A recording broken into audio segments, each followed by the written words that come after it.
चल चल चलो ठीक है। चलिए, स्वागत है आज की कक्षा में आप लोगों का। आज हमारा विषय है रसायन विज्ञान और हम लोग इसी पर चर्चा करेंगे आज कुछ प्रश्नों को लेकर के। तो प्रश्न नंबर 1 आपका है, पदार्थ के परमाणुवाद एटमिज्म में एटॉम थ्योरी के प्रणेता कौन थे? मतलब परमाणुवाद के जनक कौन है? तो रदरफोर्ड हैं कि एवोगार्डो हैं कि मेंडलीव हैं, डाल्टन है? डाल्टन। इसका जवाब हो जाएगा आपका, चलिए जवाब देख लेते हैं क्या सही है। इसका सही जवाब आपका डी वाला ऑप्शन है, डाल्टन। इसके जनक कौन है आपके? डाल्टन है। और मेंडलीव ने कौन सिद्धांत बताया दिया था? मेंडलीव ने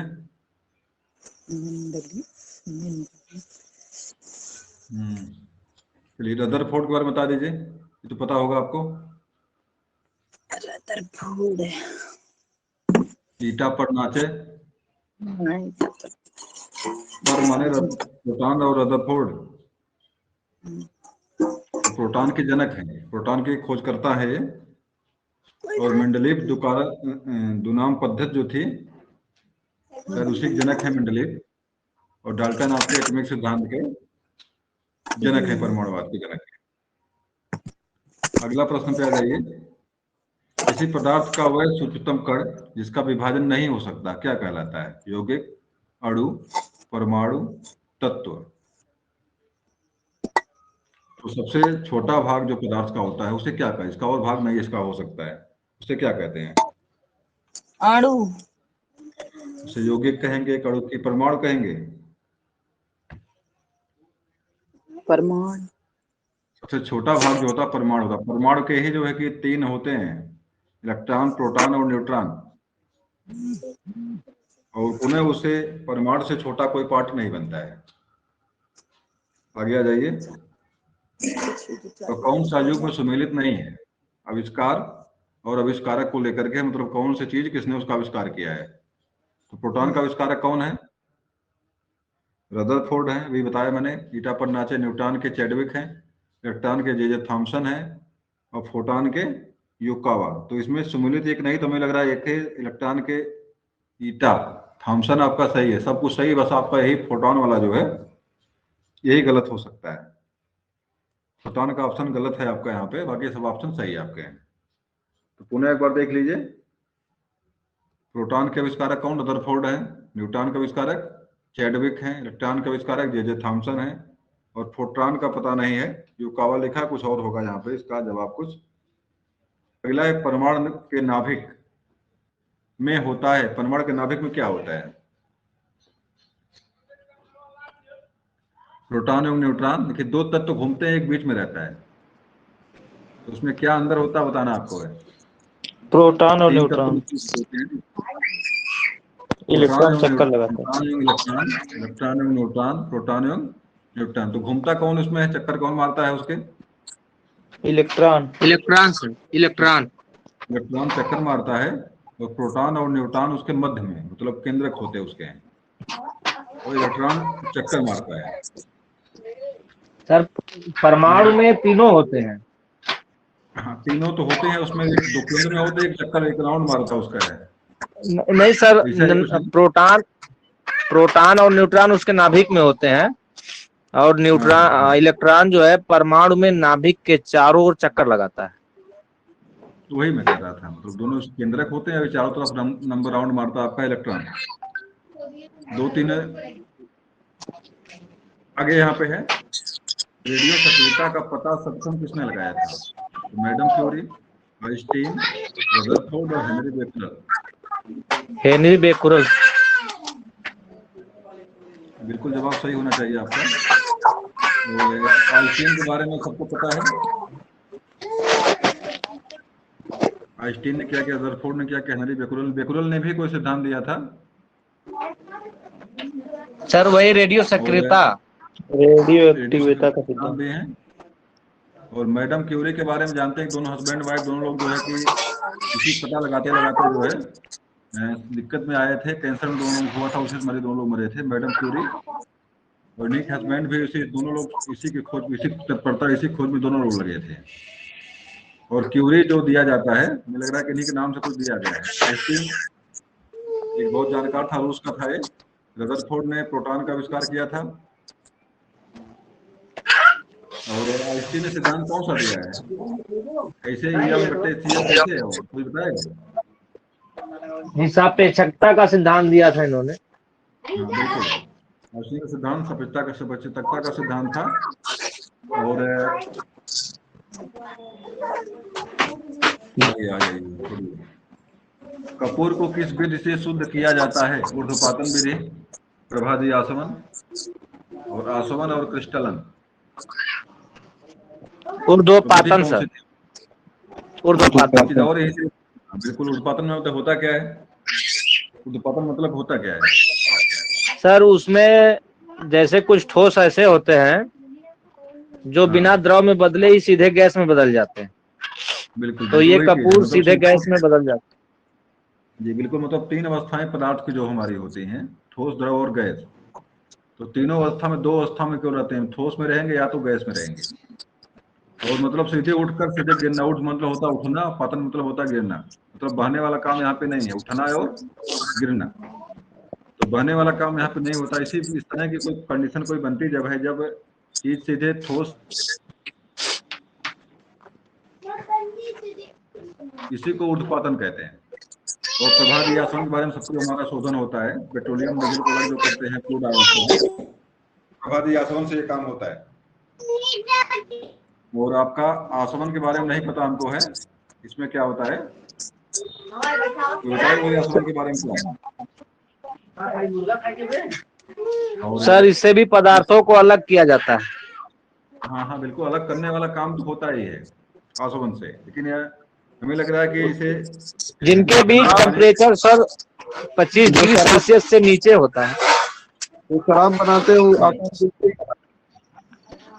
जी जी। चलिए, क्रिस्टलन का मतलब होता है, जैसे मान लीजिए कि अभी आप जो है द्रव से जो है ठोस अवस्था में कोई चीज चेंजिंग करने का तरीका जो होता है, उसको क्रिस्टलन कह सकते हैं आप। चलिए आगे आ जाइए। अगला प्रश्न आपका है, परमाणु के नाभिक में उपस्थित प्रोटॉनों की संख्या को कहा जाता है, क्या कहा जाता है? परमाणु क्रमांक द्रव्यमान सर। संख्या, द्रव्यमान की कुल संख्या, परमाणु क्रमांक, परमाणु भार। अभी ऐसे लिखते हैं कि, जैसे मान लीजिए कि अभी पानी के बारे में लिखते हैं, CO2 लिखते हैं। नहीं, पानी का क्या होता है, सूत्र क्या होता है? H2O। तो H2 क्या बताइए, H2 क्या है? हाइड्रोजन और ऑक्सीजन के 2। नहीं, मेरा मतलब H2O लिखा आपने, तो H2 का मतलब क्या है? यह शुद्ध तत्व है भार है, सर। क्रमांक। सही, भार है, क्रमांक है। तो नहीं दे देंगे सर, कर ले लीजिएगा। देखिए भाई, मैंने विज्ञान पढ़ा नहीं है फिलहाल, मतलब H2O मतलब होता है हाइड्रोजन के ठीक 2 है, परमाणु। नहीं दे देंगे जो है। हाँ हाँ, चलिए, तो इसका उत्तर हो जाएगा आपका, परमाणु क्रमांक को दिखाता है। प्रोटॉनों की संख्या जो है परमाणु क्रमांक को दिखाती है। अगला आपका है, समान ताप एवं दाब पर विभिन्न गैसों के 1 ग्राम अणु का आयतन होता है। Sir 22.4 litre. चलिए भाई, हमें पता नहीं इसके बारे में है। बिल्कुल जवाब सही आपका है, बिल्कुल जवाब मतलब इसका मतलब क्या होता भाई है? समान ताप एवं दाब पर विभिन्न गैसों के 1 ग्राम अणु का आयतन कितना होता है? नॉर्मल टेम्परेचर और प्रेशर पर सर हाँ 1 ग्राम जो कोई पदार्थ होता है जी। उसका आयतन सर इतना होता है, ये मानक है।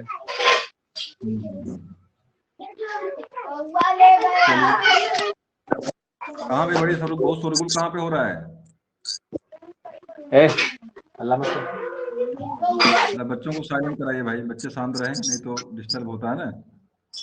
चलिए अगला देखिए, इसमें है 1 मोल के कुल परमाणुओं की संख्या कितनी होती है? 1 मोल जो होता है, मोल भी मात्रक है, ठोस का मात्रक मोल होता है। तो एक मोल के कुल परमाणुओं की संख्या कितनी होती है? तो जवाब देख सर लीजिए। 6.0.023 × 10⁻23। 10-23 लिखा हुआ, 10⁻23 नहीं लिखा है, 10-23 लिखा हुआ है। सर वो गलत है। 10 घात है सर वो। फिलहाल हाँ वो गलती से नीचे टाइप, बाकी ऑप्शन में है ही नहीं है। इसका मतलब 10⁻23 ही है, ऑप्शन में नहीं है ये। इसका मतलब 10⁻23 ही है वो। सी वाला सही किया तो उसमें 10⁻23 लिखा हुआ है। रेडियम की खोज किसने की थी?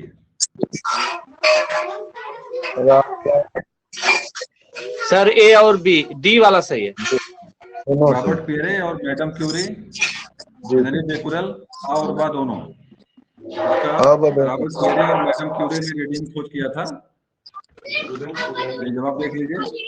और बा दोनों बिल्कुल जवाब सही आपका है। अगले प्रश्न पे आ जाते हैं। इनमें से सार्वत्रिक विलायक है, सार्वत्रिक विलायक कौन सा है? जल है कि अल्कोहल है कि ईथर है कि नेफ्था? क्या सही करेंगे इसमें से आप? जल सर, जल। सब कुछ घुल जाए तो जल को सार्वत्रिक विलायक, और कुछ नहीं भाई, इसमें जल है, कुछ और भी है। अल्कोहल तो नहीं है, ईथर तो नहीं है, नेफ्था तो नहीं। ये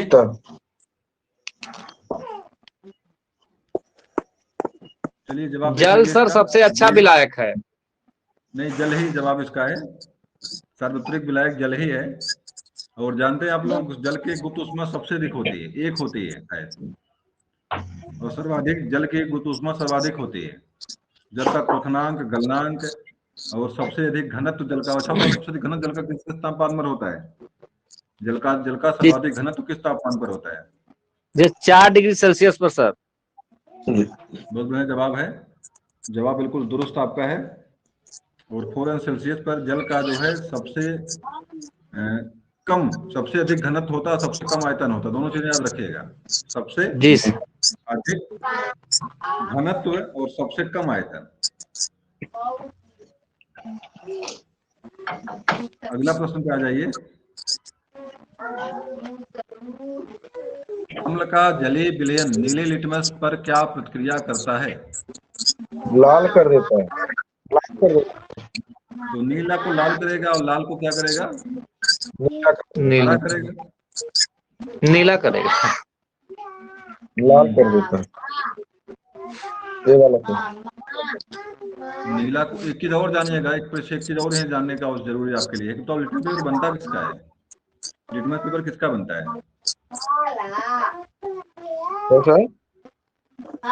लिटमस पेपर बनता किसका है? सल्फ्यूरिक अम्ल। नहीं, थोड़ा सा बच्चों की आवाज भाई साइलेंट कराइए आप लोग। थोड़ा सा बच्चों की आवाज थोड़ा सा डिस्टर्ब कर रही है, या तो दूर हो जाइए या तो अपने थोड़ा सा माइक सही रखिए अपना। तो अम्ल का जलीय विलयन जो होता है, मतलब क्या होता है कि लिटमस पेपर जो होता है बैगनी, नॉर्मली किस रंग का होता है? बैगनी रंग का होता है। एक चीज और याद रखिएगा, लिटमस पेपर जो होता है बैगनी रंग का होता है। और ये समुद्र के जो हरे शैवाल उससे बनता है। समुद्र के हरे शैवाल में कोई नाम उसका विशेष रूप से जिससे बनता है लिटमस पेपर, उससे बनता है। और जो हम बताइए। Lichen sir.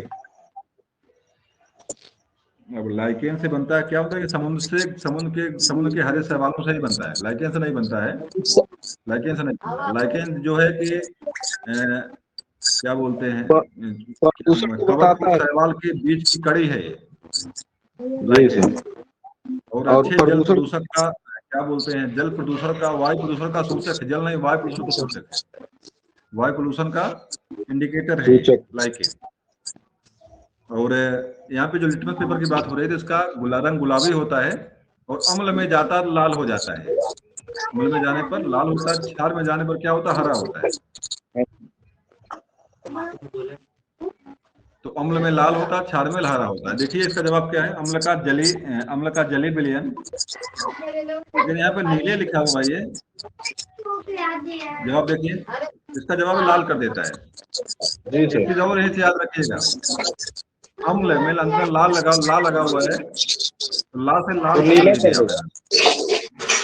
लाल को लाल पकड़ लीजिए, मतलब अम्ल में लाल जो है उसको लाल पकड़ लीजिए, और क्षार जो रहेगा वो नीला करेगा। तो बिल्कुल आप इसको जो चेंज कर सकते हैं, इस तरह इसको याद कर सकते हैं, नहीं तो अक्सर भूल जाता है ये।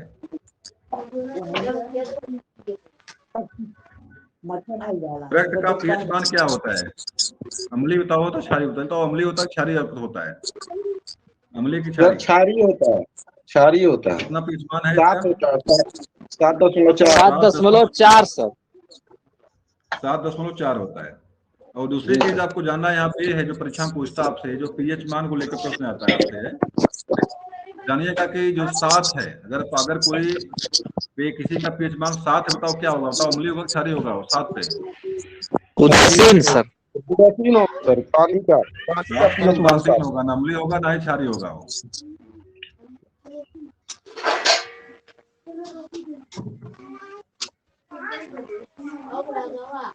सात पे जो है ना अम्लीय होगा ना ही क्षारीय होगा। और 7 के बाद, 7 के ऊपर जो ही बढ़ेगा उसका क्षारीय क्षारीय होता चला जाएगा वो। और 7 के नीचे जो ही जाएगा तो वो क्या होगा? अम्लीय होगा। एक चीज और जानना आपको यहाँ जरूरी है, परीक्षा में पूछता प्रश्न क्यों जानता है, गलती करेंगे आप यहाँ से। 7 के जितना नजदीक जो होगा, कम कम होने की प्रक्रिया में, जैसे मान लीजिए 6 दिया हुआ है, 6.5 दिया हुआ है, तो जानेगा कि सबसे कम क्षारीय है वो, सबसे कम अम्लीय है वो। और जब ही 1 पे आएगा, 1 पे पीएच मान जो है भले कम है, लेकिन उसका अम्लीयता क्या रहेगी? सबसे ज्यादा रहेगी। मतलब 6 से 7 से जो ही नीचे जाएंगे वो, तो अम्लीयता वहां से क्या है, वहां से बढ़ते क्रम में जाएगी। 6 पे सबसे कम अम्लीयता रहेगी, 5 पे उससे अधिक अम्लीयता रहेगी, 4 पे उससे अधिक अम्लीयता रहेगी, 1 पे क्या रहेगी? 1 पर सबसे अधिक अम्लीयता रहेगी। तो ये दिमाग में रखिएगा ये। अगर किसी का पीएच मान अगर 1 है और किसी का पीएच मान अगर 4 है, तो सबसे अधिक अम्लीयता बताओ कौन रहेगा इसमें? सबसे अम्लीय कौन रहेगा? 4 वाला। गलत बताया आपने। सबसे अम्ली 4 ही वाला तो होगा ज्यादा। 1 वाला रहेगा, सबसे अधिक अम्लीय 1 वाला रहेगा। तो आपने 6 और पुनः 4 एक बार पूछा ध्यान था ना। सुनिए, पुनः एक बार ध्यान से देखिए। मैं आपको उस पर थोड़ा चित्र बना के दिखाता हूँ आपको, एक बार देख लीजिए। नहीं, वो आ गया समझ में। आप 6 और 4 पूछ रहे थे ना। हाँ चलिए ठीक है, समझ में आ गया, ठीक है।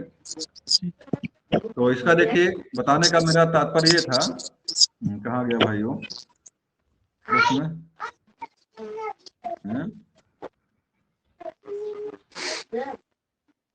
ठीक है। तो बताने का मेरा मतलब ये था कि अगर एक पीएच मान अगर है तो अम्लीयता ज्यादा रहेगी। अगर पीएच मान 7 के नजदीक है तो अम्लीयता क्या रहेगी? कम रहेगी। कम रहे। और लेकिन अगर इसी तरह से अगर आप 7 के ऊपर जो बढ़ते जाएंगे आप, तो क्षारीयता वहां से बढ़ते क्रम में वहां से, अब वहां पे 7 के अगल बगल जो रहेगी, वहां से अम्लीयता क्या होगी? 7 के बाद अम्लीयता बढ़ेगी, 7 के बाद 8 बढ़ेगी, 9 बढ़ेगी, और ज्यादा होगा, अंत में 14 बनता है, सबसे अधिकतम 14 बनता है। तो 14 पे क्षारीयता क्या रहेगी? सबसे सर्वाधिक रहेगी। तो जीरो से लेकर के आपका क्या बोलते हैं, 1 से लेकर 14 तक का पीएच मान बनता है, आपका स्केल बनता है, पीएच मान का स्केल बनता है।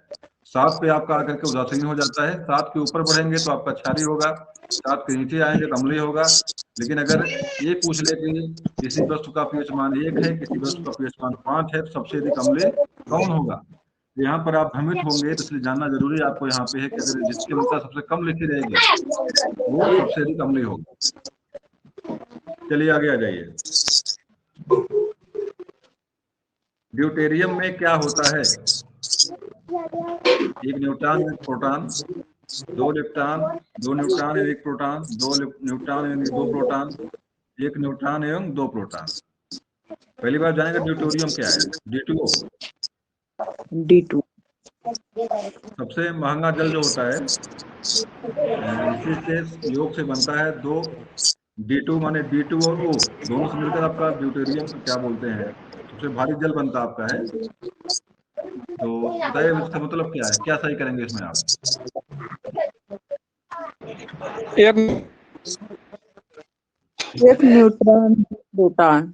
हाँ, 1 सही। न्यूट्रॉन और 1 प्रोटॉन, दोनों के योग से आपका ड्यूटेरियम बनता है। और ऐसे ही। D2O जो होता है सबसे भारी जल होता है, डायटोरियम ऑक्साइड। और खास करके जो परमाणु भट्टी, उसमें मंदक के रूप में इसका इस्तेमाल होता है। और सबसे महंगा जल आपका जो है परीक्षा में पूछेगा कई बार, पूछा भी कई बार आपसे कि सबसे महंगा जल कौन सा होता है, तो D2O है, ड्यूटेरियम ऑक्साइड।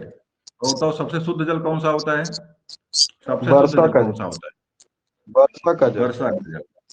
अगर हम अशुद्ध जल बोल दें तब? अशुद्ध जो इसको सही नमक करेंगे। वाला होता है। अशुद्ध माने क्या होता है? सबसे शुद्ध जल सर। और वर्षा का जल क्या हो जाएगा? शुद्ध वो जल। भी सबसे शुद्ध है। लेकिन देखिएगा उसमें अगर दोनों दिया ऑप्शन में तो वहाँ पे अशुद्ध जल को सही करेंगे आप, अगर अशुद्ध जल भी वहाँ दिया जी हुआ है। जी क्योंकि सर, अशुद्ध जी जल जी का निर्माण शुद्ध रूप से जो है एक फैक्ट्री में होता है और H2O से बनता है, शुद्ध रूप से, उसमें कुछ और नहीं मिला होता है। शुद्ध रूप से H2O के योग से आपका अशुद्ध जल बनता है।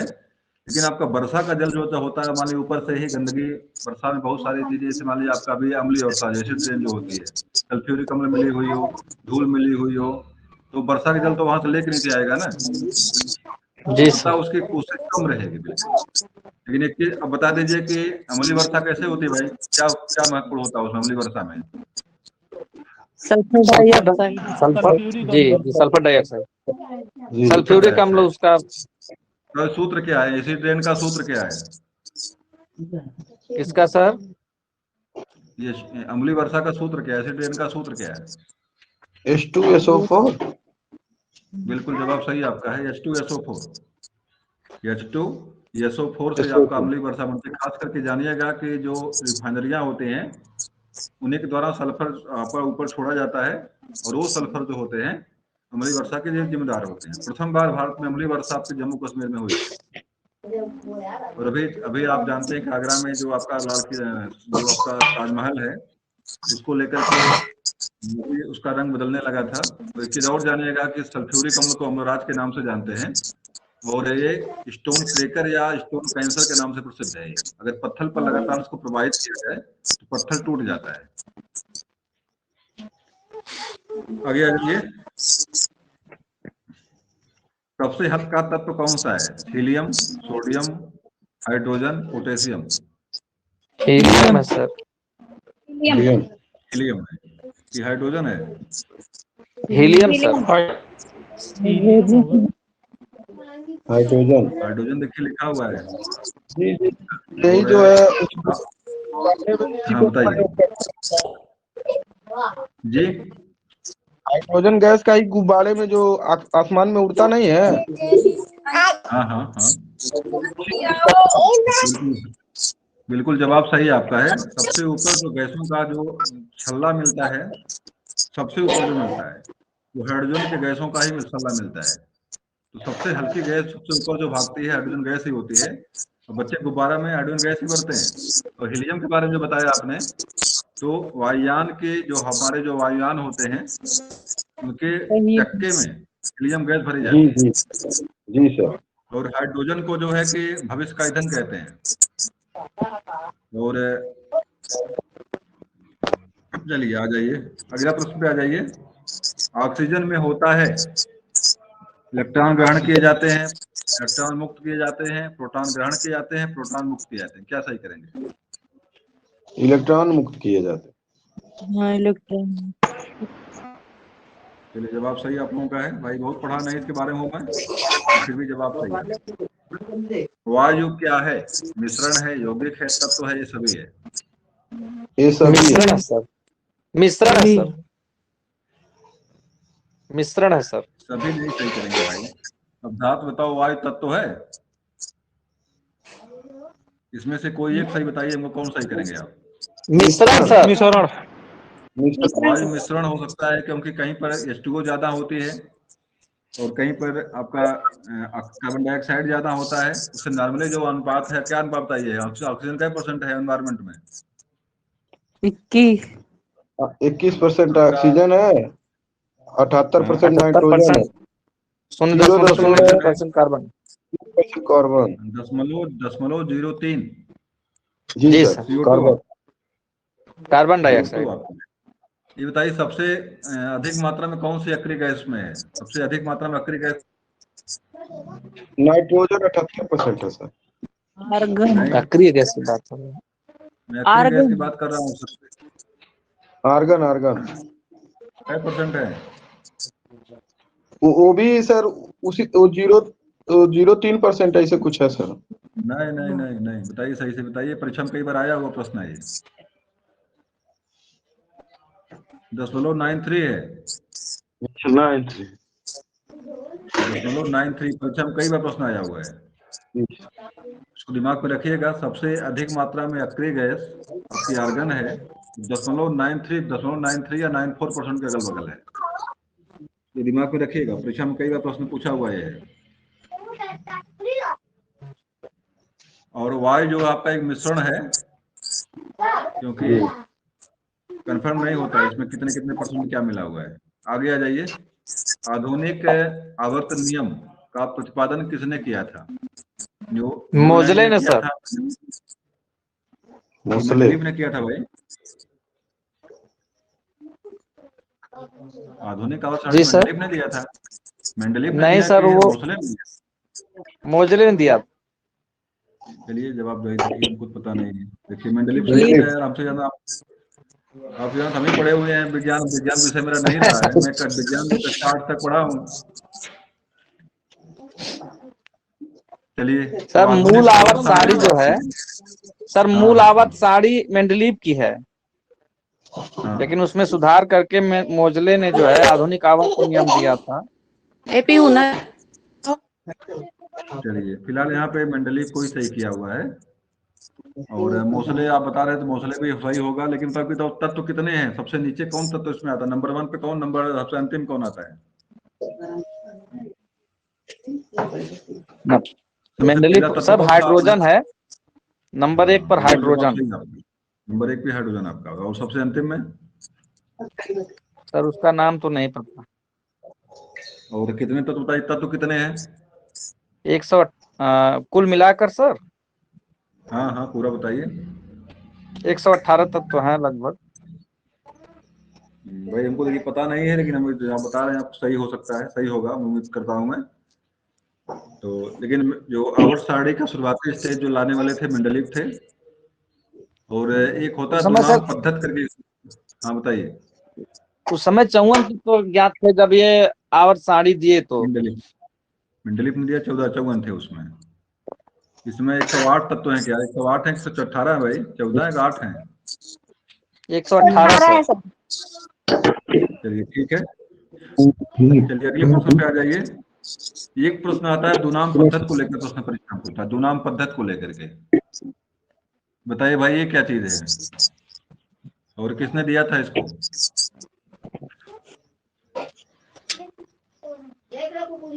दुनाम सर पद्धत मेंडल देने ने वाले दिया था कौन थे? क्या? Mendel sir, Mendel. अरे भाई मेंडल तो अनुवांशिकता का सिद्धांत दिया था। ग्रेगर जॉन मेंडल का सिद्धांत अनुवांशिकता का है। जी सर। कौन सा कह रहे हैं सर? दुनाम पद्धति।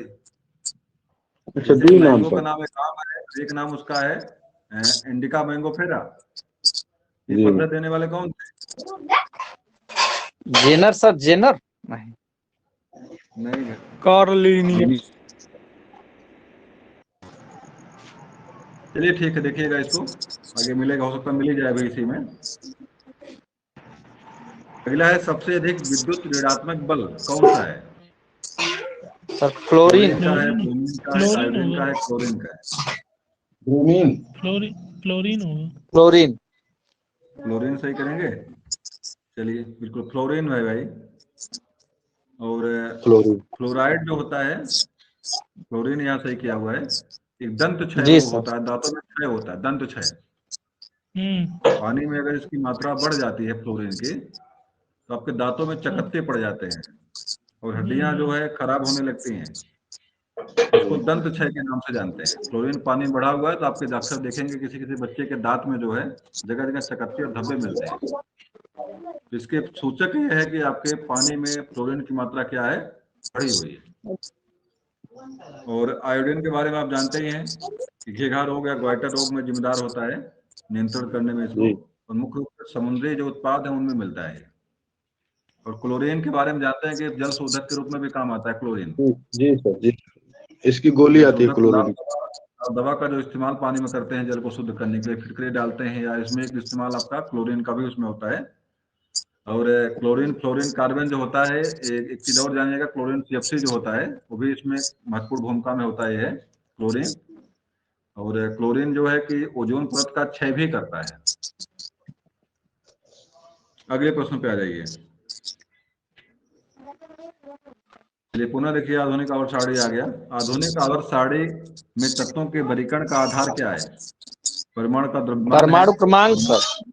परमाणु क्रमांक है, परमाणु घनत्व है, कोई नहीं। इसका जवाब क्या सही कर देंगे? परमाणु क्रमांक। तो परमाणु क्रमांक बिल्कुल जवाब सही आप लोगों का है। अगले प्रश्न पे आते हैं, सीधे लेकर अब हम आप लेके आते हैं। मेंडलीव के अनुसार तत्वों के गुण किसके आवर्ती फलक होते हैं? परमाणु भार के, परमाणु क्रमांक के, परमाणु घनत्व के, इन सभी के? इन सभी के हो जाएगा। नहीं सर, परमाणु भार के। परमाणु भार। परमाणु भार यहाँ सही किया हुआ है। मंडलीप के अनुसार तत्वों के गुण उसके आवर्ती फलक के होते हैं, इसका परमाणु भार यहाँ सही किया हुआ है। अगले आ जाइए। सबसे भारी तत्व है स्ट्रासियम, यूरेनियम, प्लूटोनियम और लिथियम। Sir plutonium sir. नहीं भाई, धातु में अगर लिथियम ही होगा, लिथियम होगा या तो पहला वाला होगा स्ट्रासियम में। मुझे लगा लिथियम सही होगा इसका।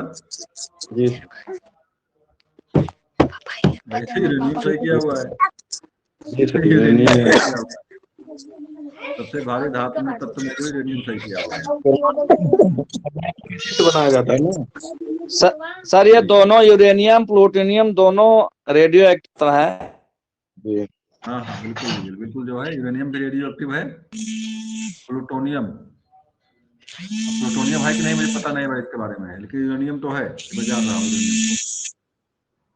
बाकी के बारे में जानकारी हमको नहीं है।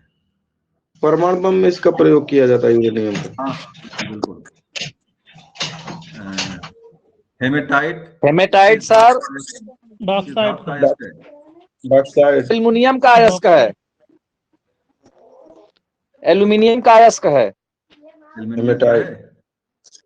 हेमेटाइट लोहा का। लोहा हेमेटाइट लोहा का तो नहीं है। हीमोटाइट तो लोहा और जो हीमोग्लोबिन होता है मुख्य रूप से, जवाब देख लीजिए इसका। बेटा चुप रहा बेटा, लोहे का ही। बताइए, इतना बढ़िया प्रश्न आप लोग गलत कर रहे हैं। ये तो आना ही जी चाहिए था, सर। मान लीजिए मेरा प्रश्न नहीं है ये। और मैं बताऊं आपको, यहाँ से याद होने के कारण मुझे क्या था, दुविधा मुझे क्यों पैदा हुई। एक जो रक्त होता है, रक्त में हीमो तत्व होता है, हीमो। जी। और हीमो जो इसे मैंने मैच किया था इसको, हीमो से, हेमे से। हेमेटाइट तत्व जो होता है उसके रक्त का लाल रंग जो होता है लोहे के कारण हुई होता है। और उसमें हीमेटाइट जो है, हीमो नाम जो पड़ा, हीमोग्लोबिन जो बनता है उसका मुख्य रूप से हीमो तत्व ही है वो। हीमोग्लोबिन मतलब हीमो है, हेमे है। तो इसीलिए वहां से मैच था, तो लोहा ही उसका होता है। तो दिमाग में रखिएगा, हीमोग्लोबिन में का मुख्य तत्व जो होता है आपका लोहा होता है, और लोहे के कारण ही उसका क्या होता है, लाल रंग का होता है। खून का रंग लाल जो होता है लोहे के कारण ही होता है। और अच्छा बता दीजिए कि सबसे लोहे का जो हमको भोजन में जो मिलता है हमको, मुख्य रूप से उसके लिए क्या आपूर्ति कहाँ से उसकी होती है लोहे की?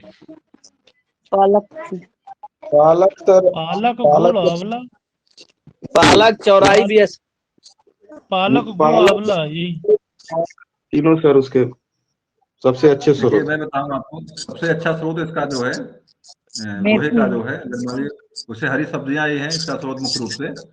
या तो लोहे के कढ़ाई इसमें से आपका मेथी जो होती है सबसे नंबर 1 स्रोत इसका, हरी सब्जियों में नंबर 1 स्रोत इसका है हीमो का।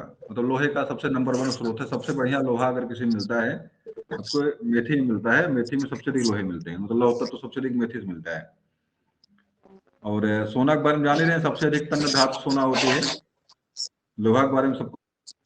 एल्युमिनियम में सोना नहीं मिलता है ना, मतलब सोना धरती में ही मिलता है सर, कि किसी और चीज में भी मिलता है, जैसे लोहा पत्तियों में मिल रहा है, खाने वाले सब्जियों में। नहीं, देखिए भाई, सोना सारी चीजें धरती में, आपकी पत्तियों में भी धरती से ही आता है। जो पत्तियों में लोहा जाता है वो धरती से ही जाता है। और सोना जो है, सोना तो किसी धातु में, आपके किसी फल फूल में तो नहीं मिला हमको इस तरह। सोना जहाँ मिलता है इसमें हो सोने मिलते हो। लेकिन फिलहाल सोने की बात अगर, सोना तो फिलहाल इस तरह से कोई चीज मिला नहीं जहाँ पे लिखे हाँ इस पे सोना। सोने की आवश्यकता शरीर को बहुत ज्यादा है भी नहीं, क्योंकि ज्यादा सोना खाएंगे तो आपको नींद लगने लगेगी। नहीं सर, स्वर्ण भस्म लोग खाते हैं, तो मैं सोच रहा जो है। हाँ हाँ, स्वर्ण भस्म खाते हैं, सही कह रहे हैं आप हैं। लेकिन फिलहाल उस तरह से मैं उस तरह कहीं मिला नहीं कहीं अभी तक है। एल्युमिनियम के बारे में एक चीज जानिएगा, एल्युमिनियम के बारे में आप जो है, जो धरती का निर्माण, पृथ्वी का निर्माण जो होता है, सिलिका, सियाल और सीमा, इसके बारे में परीक्षा में पूछता है कि धरती के परपटी में, क्रस्ट मतलब ऐसी मध्य भाग में, मेंटल में सबसे अधिक जो एल्युमिनियम की धातु कहाँ पर मिलती है? ऊपर मिलती है, नीचे वाली मिलती है, सबसे नीचे मिलती है? क्या ऊपर जवाब देंगे मिलती आप? है, 42%। 43 नाम कहाँ क्या? नीचे, नाम ऊपर बताइए, ऊपर मिलती है, भूप्रपटी पे नाम मिलती क्या है। उसका? उस परत का नाम क्या जिसपे मिलती है ये? भूप्रपटी है ना। नहीं, क्रस्ट। नाम बताइए उसका, जो नाम, चार नाम बताया मैंने, सियाल, सीमा, निफे, उसमें बताइए। सियाल। सियाल में सर। सियाल सिलिका में और मिलेगी ना, एल्युमिनियम। सिलिकॉन और एल्युमिनियम में मिलती है जी सर। भूप्रपटी बिल्कुल में। पहले परत ही जो बता रहे हैं वो सही है, आपका भूप्रपटी ही है, क्रस्ट ही है, लेकिन उसका अलग से नामकरण जो किया गया उसका नाम सियाल है। सियाल, सिलिका और सीमा, नीफे। मैग्नीशियम सीमा है, और निफे का निकिल और थेरियम है। तो जी सर। फिर ऊपरी भाग, मध्य भाग और अंतरतम मध्य भाग। मध्य भाग के बाद सबसे क्रोड वाला पोर्शन जो होता है, चार भाग में इसको, तीन भागों में बांटा गया है, सेल्स ने बांटा इसको था, फ्रांस का था वो। अब इसी का वर्गीकरण सबसे बढ़िया माना जाता है। चलिए आगे आ जाइए। कौन सी एल्युमिनियम की मिश्र धातु है? पीतल, सिल्वर, जर्मन सिल्वर, कांसा, मैग्नीशियम। जर्मन कांसा सर। सिल्वर। मुझको लग रहा है जर्मन सिल्वर इसका है, जर्मन एल्युमिनियम सिल्वर वाली। होगा। जवाब देख लीजिए, बताओ पीतल कैसे बनता है, पीतल का परसेंटेज क्या होता है, क्या क्या मिनरल्स बनता है पीतल? कापर और जिंक से बनता है। कापर और जिंक व जस्ता। 80 कितने 20। परसेंट होता है? कितने कापर परसेंट? 80 80 copper 20 sir. 80% भी। जिंक 70-30 का 20%। है कि 70-30 का होगा? अनुपात हमें लग रहा है 80 20 सर। 80-20 का, 70-30 का भाई? नहीं, 80 20 है नहीं, सर। जवाब इसका, इसका जवाब मैग्नीशियम है। एल्युमिनियम वाली भाई मिश्र धातु मैग्नीशियम। अब इसको कैसे बताएं, याद हमको भी नहीं है। मैग्नीशियम नहीं सर, मैग्नेशियम लिखा है। अच्छा, मैग्नीशियम लिखा हुआ है।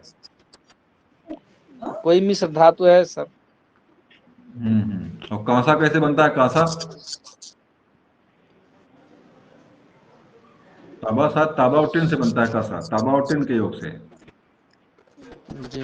और चलिए इसको देखिएगा, मिश्र धातु परीक्षा में पूछता आपसे है, पूछा कई बार है, इसको देख लीजिएगा एक बार। जर्मन सिल्वर, चलिए आ भी गया, अब दुविधा खत्म हो जाएगी यहाँ से। जर्मन सिल्वर किसका मिश्रण होता है? जस्ता व तांबा का, पीतल, तांबा और निकिल का, तांबा, जस्ता और एल्युमिनियम का, तांबा, जस्ता और निकिल का। तो इसका जवाब तुरंत देख लीजिए। डी। तांबा, जस्ता और निकिल से जवाब का है, जी। जर्मन सिल्वर बनता है। पीतल किसका मिश्रण होता है? तांबा और जस्ता। तांबा जस्ता, सही वाला।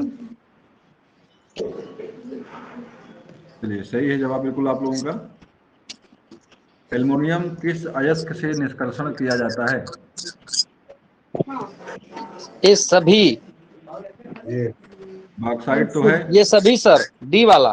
बिल्कुल सभी सही हो सकता है, लेकिन बॉक्साइट तो नंबर 1 है। उसके बाद वाले ये मुझे पता नहीं है। कोरंडम भी है सर, L2O3। चलिए, और एक चीज जानिएगा आप यहाँ से, एल्युमिनियम का सबसे अच्छा उत्पादक आपका ऑस्ट्रेलिया है।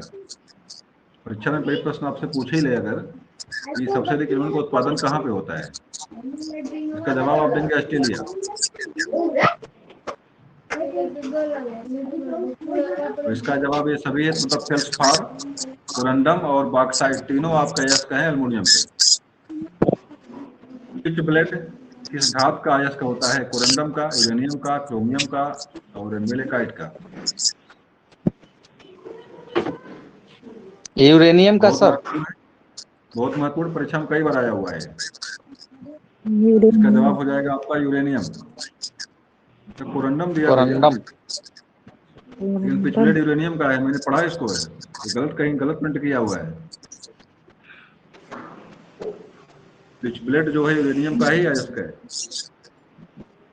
और कोरंडम जो दिया है ये हजम होने वाली बात नहीं है। आप इसको सर्च मारिए किसी मोबाइल में, अभी पिच ब्लेड जो देगा कोरंडम सर, कोरंडम तो सर उसी का एल्युमिनियम का अयस्क है। नहीं, पिच ब्लेड यहाँ दिया है धातु, अच्छा धातु का अयस्क पिच दिया ब्लेंड हुआ है। सर, पिच ब्लेंड तो यूरेनियम का है। वही तो मैं भी सोच रहा हूँ कहाँ से दे दिया इसको, है कोरंडम दिया यहाँ पे है। चलिए फिलहाल इसमें आप इसको यूरेनियम भी मान के चलिए, अभी चेक कर लीजिएगा इसको बाद में कि जवाब सही है गलत है। अगला में आ जाइए, जल में अस्थायी कठोरता का प्रमुख कारण क्या है? कैल्शियम, मैग्नीशियम, बाइकार्बोनेट, कैल्शियम एवं मैग्नीशियम के सल्फेट, कैल्शियम एवं मैग्नीशियम के नाइट्रेट, उपरोक्त सभी। सभी है सर शायद। कोई तो नहीं होगा। पहला वाला सभी कैल्शियम और मैग्नीशियम के बाइकार्बोनेट है। कैल्शियम मैग्नीशियम के सल्फेट है, कैल्शियम एवं मैग्नीशियम के सल्फेट। और इसको खत्म करने का एक उपाय भी होता है, क्या मिला कुछ मिला खत्म करते इसको है। लेकिन फिलहाल इसको याद करिएगा, परीक्षा में कई बार प्रश्न आया हुआ है। कैल्शियम और कैल्शियम एवं मैग्नीशियम के सल्फेट हैं ये। अगला आ जाइए, यहाँ पे दिया प्रश्न आपका, वो जवाब आ भी गया। जल की कठोरता को कैसे दूर किया जाता है? क्लोरीन क्या सही करेंगे? बी वाला नहीं, क्लोरीन तो नहीं डाला जाएगा इसमें sir. Sodium sodium carbonate. Sodium डालने से जल शुद्ध होता है, मतलब जल में गंदा कीटाणु है तब शुद्ध होगा वो। और ब्लीचिंग वाला काम भी वही होता है, जल को शुद्ध करने मतलब होता है कि जल में अगर कोई कीटाणु जमे पनपे हुए हैं, गंदगी कोई है तो उसको सही करता है। हमें लग रहा है जल में सोडियम बाइकार्बोनेट है, ये वाला सच्ची वाला सही हो सकता है। जल में सोडियम कार्बोनेट डाल करके, मतलब इसका जो 3 ऑप्शन जो आपके लिखा है यहाँ पे है, 2 ऑप्शन ब्लीचिंग वाला और क्लोरीन वाला। तो जल को कीटाणु को मारने के लिए काम इसका इस्तेमाल होता है। और डीडीटी वाला जो ऑप्शन दिया है यहाँ पे, डीडीटी डालेंगे तो आपको आपके मृत्यु होता है, आपके घर चली जाएगी आपके। डीडीटी का मतलब होता है मच्छर के मारने की दवा। और सबसे इसका फुल फॉर्म परीक्षा में कई बार पूछा, बताइए भाई कोई इससे याद किसी को है? Sir trichloro. हाँ, मुझे खुद नहीं याद है, बहुत बड़ा है और कई बार मैंने प्रयास किया, मुझे याद हुआ नहीं आज तक है डीडीटी का।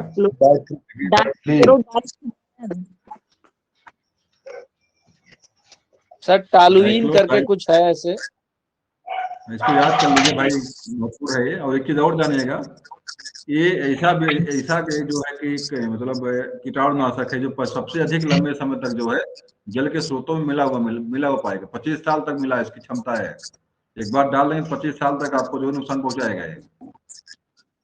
इसीलिए इसको बंद किया गया, जो मच्छरों को मारने की दवा जो थी, इसीलिए इस पर रोक लगाई गई, इसका इस्तेमाल नहीं, डीडीटी का इस्तेमाल नहीं करेंगे आप। और एक चीज और जानिएगा यहीं से, जो हमारे कीटनाशक जो हमारे होते हैं रेंगते हुए मृत्यु के नाम से जाने जाते हैं। कई बार परीक्षा में पूछा है आपके, रेंगते हुए मृत्यु के नाम से कौन प्रसिद्ध है? तो आपके शरीर में जो है रेंगते मतलब जल में पहले मिलेंगे, आप खेतों में मारोगे इसको, खेत से जल में आएंगे, जल से कहाँ जाएंगे? आपके शरीर में घुसेंगे, और शरीर में घुस करके बहुत सारी समस्याएं खड़ी करेंगे। जो इसमें हार्ट अटैक हो रहा है या नर्वस सिस्टम जो लोगों को फेल हो रहे हैं, इस सारी चीजों को जिम्मेदार आपका जो है खाद्य सामग्री से, जो खाद हम खा रहे हैं, जो भोजन हम ले रहे हैं, इसमें जो कीटाणुओं को दवा मारते हैं, तो वही दवा सीधे हमारे अंदर घुसती है और हमारे नर्वस सिस्टम को, हमारे हार्ट फेलियर को, बाकी चीजों को डिस्टर्ब कर रही है। इसमें जो मृत्यु दर हमारी बढ़ी, एकाएक लोग मरना शुरू किए हैं, सबसे महत्वपूर्ण इसका दुष्परिणाम जिसका जो है खेतों में कीटाणुनाशक दवाओं का इस्तेमाल। इसको रेंगती मृत्यु के नाम से जानते हैं, मतलब कब कैसे मरोगे पता नहीं चलेगा आपको, मृत्यु धीरे धीरे आएगी आपको लेकर। इसी की वजह से जो गिद्ध थे सर, हाँ, गिद्ध का जो है डाइक्लोफेमिन है। डाइक्लोफेमिन एक दवा होती है पशुओं में बीमार होने पर उसको दिया जाता था।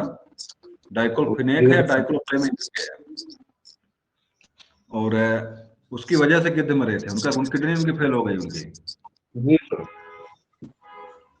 किडनी फेल होती मरते हैं वो। और वो दवा का इस्तेमाल हम लोग जो है, अब मान लीजिए जब गिद्ध मर गए तो भाई हम लोग थोड़ा सा गिद्ध नहीं है, गिद्ध से बड़े हम लोग थोड़ा जिंदा हैं, फिलहाल नुकसान तो करेगी आपको। और जो घरों में जो मार्टिन जला के सोते लोग हैं, थोड़ा सा अपने आप को बचाएं वो, क्योंकि ये भी एक अपने आप में बहुत बड़ा सिगरेट है, बहुत बड़ा आपको नुकसान पहुंचा रहा है। तो घर में जलाइए, घर जल निकाल के बंद कर दीजिए, उसको खोल दीजिए, पूरा कमरा बाहर निकल जाए, तो उसके बाद सोइए वहां पे, मतलब जला के मत सोइए घर में। विशेष इमरजेंसी में उसका इस्तेमाल करिए, गन्नावली में मच्छरदानी लगाइए, ताकि आप एक अलग बीमारी से बचें। आपको हो सकता है मलेरिया ना हो, लेकिन आपको पकड़ लेगा, जैसे जान नहीं पाएंगे बीमारी कौन सी हो गई आपको। आगे आ जाइए, अगला प्रश्न आपका यहाँ पे है, साधारण कांच किसका मिश्रण होता है? सिलिका का, सोडियम सिलिकेट का, सोडियम सिलिकेट, और इन तीनों का। सर तीनों का हो सकता है, तीनों वाला जी सिलिका का है, सोडियम सिलिकेट और कैल्शियम सिलिकेट, तीन आपका जो है जी साधारण कांच तीनों। बनता है। वायुयान के टायरों में देखिए, प्रश्न आपका है कि अभी मुझे बताया, चर्चा इस पर हमने किया था अभी। प्रश्न देखिए यहाँ पे आ गया सामने आपके, हीलियम है सर इसमें तो। क्या दो मोबाइल साथ में कहीं चल रही है क्या?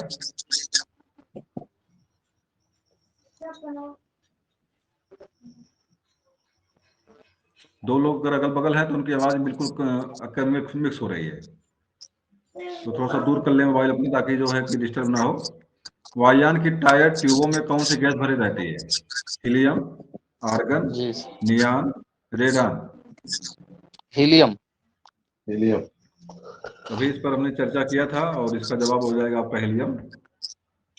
भाई यहाँ तो नियान दिया हुआ है। नियाना होता है।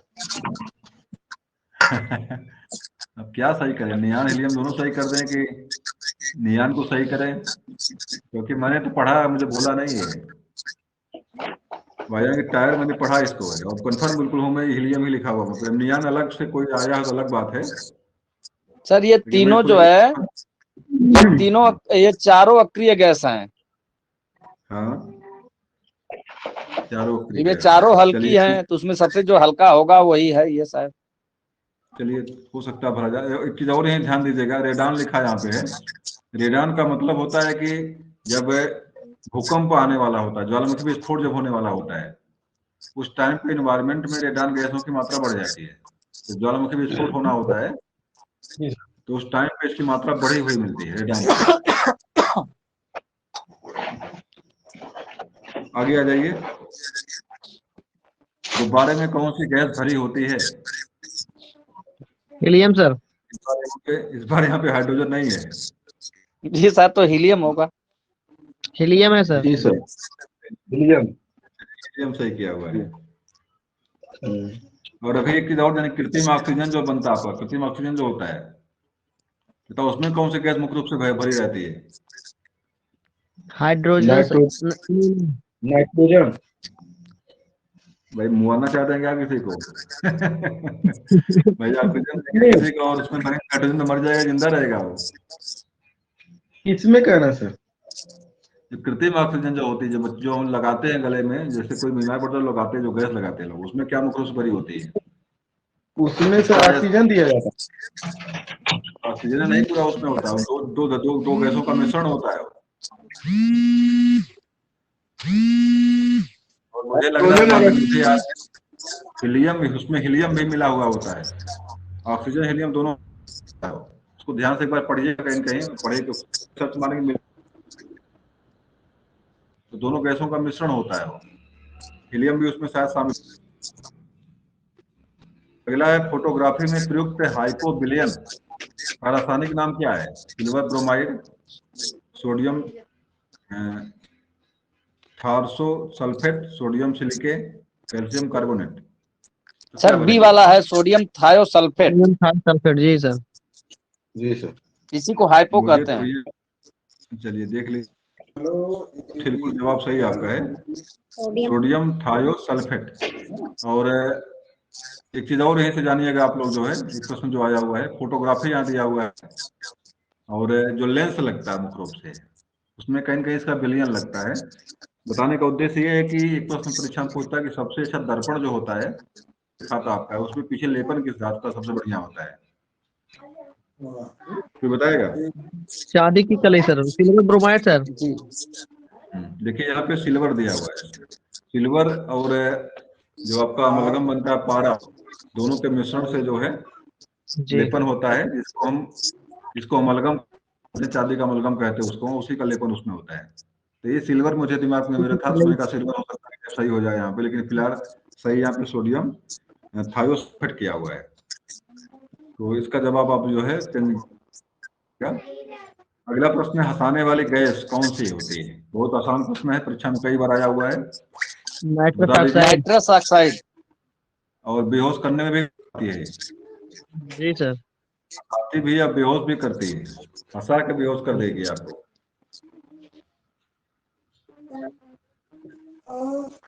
जवाब देख लीजिए भाई, जवाब क्या सही किया हुआ है? चलिए सही है। इसमें की प्रतिशतता अधिक होती है? ढलवा लोहा, पिटवा लोहा, स्टील, एल्युमिनियम। तो सबसे शुद्ध लोहा कौन सा इसमें होता है? सबसे पिटवा शुद्ध कौन सा लोहा। होता है? पिटवा। इसका मतलब है कार्बन सबसे कम होता है, बी होता जी। है। अब बचा कौन इसमें? ढलवा बचा हुआ है। स्टील में कार्बन मात्रा और स्टील में कम होती है, तो इसमें मेरा ढलवा वाला तो सही हो जाएगा। जवाब देखिए, पहला वाला सही, इसमें जी ढलवा सही है। पिटवा में, पिटवा में शुद्ध होता है लोहा, उसमें कार्बन बहुत कम पिटवा में होता है, और लोहे को मजबूत करने के लिए, टाइट करने के लिए उसमें कार्बन मिक्स करते हैं उसमें। इसमें आपका जो है ढलवा वाला सही हो जाएगा ऑप्शन यहाँ पे। सबसे कठोर तत्व होता है? हीरा है सर ये। कौन सही करेंगे? हीरा सर, सी। सी वाला ऑप्शन सही करेंगे, बिल्कुल सही है जवाब आपका। सबसे भंगुर, सबसे कठोर। और शीशा को काटने के लिए बताओ किसका इस्तेमाल होता है? हीरे का। हीरे को। एक हीरा करने आती है, जब मेरे घर में टाइल्स लग रहे थे तो कई बार मैंने उसको देखा कि भैया कैसे काटते हैं। वो जो हीरा सुनता था मैं, शीशा काटता है, तो हीरा जो है वो टाइल्स उसी करने का इस्तेमाल, टाइल्स काटने में भी जो है हीरा का ही इस्तेमाल होता है। उसके नोक पे जो है काले रंग का हीरा लगा होता है, और काटता है उसको। और आप जानते हैं सबसे भंगुर और सबसे कठोर है, अच्छा बताओ हीरे की शुद्धता का मात्रा क्या है? कैरेट हीरे सर। की, सही जवाब आपका है। और सोने का भी मात्रक वही है, कैरेट ही है। हीरे और सोने जी। का मात्रक, शुद्धता का मात्रक जो कैरेट ही है। और चांदी जो होती है, सबसे अधिक जो है विद्युत के लिए सुचालक है चांदी, विद्युत के लिए। पूछे कि सबसे अधिक विद्युत का सुचालक कौन सा धातु है, इसका जवाब क्या देंगे आप? चांदी देंगे। अगला प्रश्न आपका, वैसे रासायनिक गुण समान भिन्न हो सकते हैं तो उसे क्या बोलते हैं? बहुलक, समावयवी, प्ररूपक, संभारिक। समावयी सर। जवाब देख लीजिए यहाँ पे, रूप। है जी जी जी जी जी सर, जी अपरूपक। सर, जी। और आपका जो हीरा होता है वो भी कार्बन का ही अपरूपक है, जो हीरा कार्बन का ही अपरूपक है। और जी कोयले की हीरा खानों में ही, ग्रेफाइट। हाँ, कोयले की खानों में ही हीरा जो है मिलता है। अगला, अच्छा भाई, भारत में हीरा कहाँ मिलता है? भारत में हीरा मिलता है कहाँ पे? सूरत में सर। कहाँ पड़े भैया? हीरा की मंडी जो है, मुख्य रूप से मुंबई है, हीरा की मंडी तो हीरा हीरा का उत्पादन भारत में कहाँ से होता है? भारत की एक खान पन्ना है, पन्ना एमपी में पड़ती है, मध्य प्रदेश। एमपी में है, जहाँ पर मुख्य रूप से अभी भी हीरे का निष्कर्षण होता है, पन्ना खान में। और कोहिनूर की बात बताओ, कोहिनूर हीरा कहाँ से मिला था? कोहिनूर कहाँ से मिला था? गोलकुंडा की खान है, गोलकुंडा, जी सर बिल्कुल, जी जी बिल्कुल। और वहीं से मिला है। बताओ, सोना सबसे सोना को वर्तमान में भारत में? सोना सर, हाँ, वो क्या, उसकी एक फिल्म आई। अरे भाई, कोलार खान है, कोलार खान है कर्नाटक की। KGF, KGF. किसका मतलब क्या होता है? सर वही गोल्ड, वो है खान, कोयले सोने की खान। तो कोलार है भैया, केजीएफ माने पता नहीं, बताओ केजीएफ माने क्या होता है? कोलार खान तो जानते हैं सोने सर की। वही सर, कोलार गोल्ड फैक्ट्री। अच्छा अच्छा। सर एक फिल्म आई है KGF 1 KGF 2 करके, हाँ उसमें हाँ वही सब हाँ, सोना निकालते हैं, तो वही याद किए हम। चलिए ठीक है। एक चीज और जानेगा, गोलकुंडा की जो खान है, ये भी कर्नाटक में ही है, हीरे वाली जो है, जहाँ से कोहिनूर निकाला गया था। जो जो हीरे होता है आपके सबसे केवल विश्व में जो होता है, किम्बरले खान है दक्षिण अफ्रीका में, दक्षिण अफ्रीका में। तो वहाँ पे सबसे बड़ी खान हीरे की है। वर्तमान में चाइना नंबर 1 प्रोडक्शन में है। आ जाइए आगे। एक ही अणुसूत्र वाले विभिन्न यौगिकों को कहा जाता है? अपरूपक, बहुलक, संभारिक, समावयी। समावही सर। चलिए, जवाब सही आपका है। पहला है हीरा एवं ग्रेफाइट होते हैं समावयी, अपरूप। कार्बन के अपरूपक, समस्थानिक धातु। क्या ऑप्शन सही बी। है? अपरूप। रूपक है क्या? प्रेस याद रखिएगा, ग्रेफाइट विद्युत का सुचालक होता है। परीक्षा में कई बार प्रश्न इसे टच किया इसको है। जैसे पेंसिल में जो लगाते हैं ग्रेफाइट, जिससे हम बच्चे लिखते जिससे हैं, वो वास्तव में क्या है? विद्युत का सुचालक ग्रेफाइट। है, ग्रेफाइट।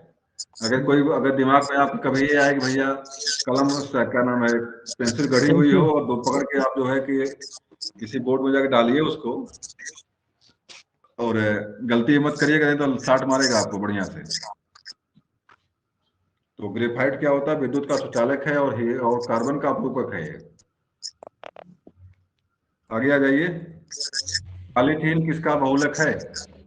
Ethylene sir. जी एथिलीन। एथिलीन, पहला वाला। अच्छा बताइए, फलों को पकाने के लिए किस गैस का इस्तेमाल होता है प्राकृतिक रूप से? सर जो फल पकाते हैं नेचुरल रूप से, उसमें किस गैस का इस्तेमाल करते हैं? सर एथिलीन है कहा दूं। हमको भी शंका यही है, इसलिए मैंने जवाब पूछा, जब प्रश्न किया आपसे। मुझे लग रहा है एथिलीन ही गैस है। सर इथिलीन नहीं है। हाँ, क्या गैस बताइए? याद नहीं पता था, लेकिन इथिलीन नहीं है। है तो ऐसे ही कुछ है, दोनों में से या तो यही होगी, या तो इसी बिल्कुल मिलता, तो नाम बिल्कुल है, उसका नाम बिल्कुल मैच करता है इसके एथिलीन से। और मुझे लगता है एथिलीन, या मिलाइएगा, एथिलीन नहीं मिलेगा आपको। एसिटिलीन नहीं ना सर, एसिटिलीन।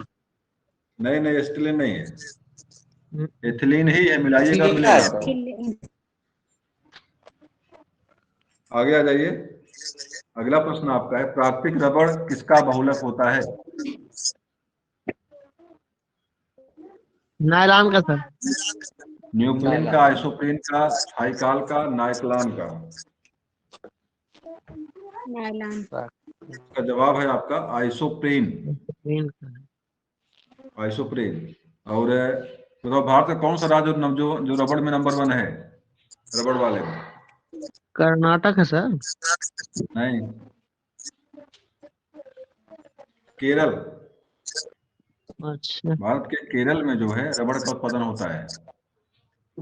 और आपने कर्नाटक का नाम लिया तो वहां जानिएगा आप चंदन और रेशम, कहवा, जी। इन 3 चीजों में नंबर 1 आपका जो है कर्नाटक है।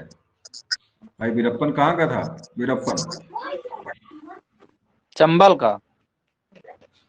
नहीं, हाँ। वो कर्नाटक का था, चंबल का नहीं था, कर्नाटक का था। चंबल तो आपके एमपी में या यूपी में बीच में पड़ता है। तो चंदन तस्कर वीरप्पन कर्नाटक के जंगलों में रहता था वो, कर्नाटक के। जी जी। और रबड़ की बात करेंगे तो आपका केरल नंबर 1। केरल मसालों के लिए, रबड़ के लिए और साइलेंट वैली, तीनों चीज याद रखिएगा। साइलेंट वैली भी याद रखिए, परीक्षा में बहुत पूछता है इससे। और आपके केरल में ही आपके जो है कि क्या बोलते हैं, घास मिलती है, इसको हम 16 घास के नाम से जानते हैं। 16 घास, वो भी केरल में। केरल माने कौन घाट है बताइए? वो घाट कौन सा है? पूर्वी पश्चिमी केरल वाला? पूर्वी से। अच्छा, केरल पूरब में पश्चिम में है? पश्चिम में है ना सर। केरल से पश्चिमी घाट। पश्चिम में है। पश्चिमी आपके जो घाट। भारत जो शब्द क्षेत्र 2 हैं, जो हॉट स्पॉट भारत के 2 हैं, पूर्वी घाट और पश्चिमी घाट। पश्चिमी घाट में केरल पड़ता है, जहाँ पे साइलेंट वैली, जहाँ पे जहाँ जी सर जी। सबसे जैव विविधता संपन्न जो राज्य आपका है, जो क्षेत्र आपका है, पश्चिमी घाट है। और वो केरल का ही लाइन है वो। आ जाइए अगले में। सबसे उत्तम कोट का कोयला कौन सा होता है? लिग्नाइट, एंथ्रासाइट और पीट। पीट सर। क्या सही करेंगे? लिग्नाइट। पीट तो सबसे खराब कोयला होता है भैया। अच्छा, तब लिग्नाइट पीट एंथ्रासाइट। सर। तो पीट तो सबसे खराब क्वालिटी का होता है। जी लिग्नाइट है शायद, या एंथ्रासाइट, दोनों में से कोई लिग्नाइट में नहीं है, एक। एंथ्रासाइट है। एंथ्रासाइट। जी जी। एंथ्रासाइट है सबसे खराब क्वालिटी कोयला, उसमें पीट होता है। सबसे बढ़िया क्वालिटी कोयला ठीक। उसमें एंथ्रासाइट होता है।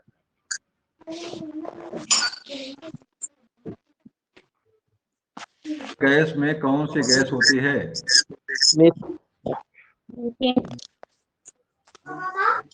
मीथेन होती है, बिल्कुल जवाब सही है। तो इसका फुल फॉर्म क्या होता है? मीथेन का सूत्र क्या होता है? CH4। 4। CH4 होता है, बिल्कुल जवाब सही है। सर, और सर जानिएगा, इसी को हाँ मार्स बताइए। गैस, इसी हाँ को हाँ, मार्स बिल्कुल गैस बिल्कुल भी जवाब, कहते हैं। जी जी। बिल्कुल बिल्कुल जवाब सही आपका है। और नेचुरल गैस के नाम से प्रसिद्ध, नेचुरल गैस भी कहते हैं इसी को। सीएनजी का मुख्य अवयव जो क्या होता है? मीठे। मीथेन नहीं होता है। कंप्रेस्ड नेचुरल गैस जी जो होती है, मतलब से उसमें मुख्य मीथेन। अवयव के रूप में जो है मीथेन का इस्तेमाल करते हैं। घरेलू जो गोबर गैस से जो खाना बनाते हैं हमें, मीथेन ही मुख्य रूप से उसमें होती है। और पशुओं की जुगाली करने से, पशुओं के सड़े गले अंश से, या धान के खेत से, इस तरह की, या दलदली जमीन से कौन सी गैस निकलती है? मीथेन गैस मीथेन निकलती सर। है। और ये तीसरे नंबर की ग्लोबल वार्मिंग गैस है मीथेन आपके, तीसरे नंबर की।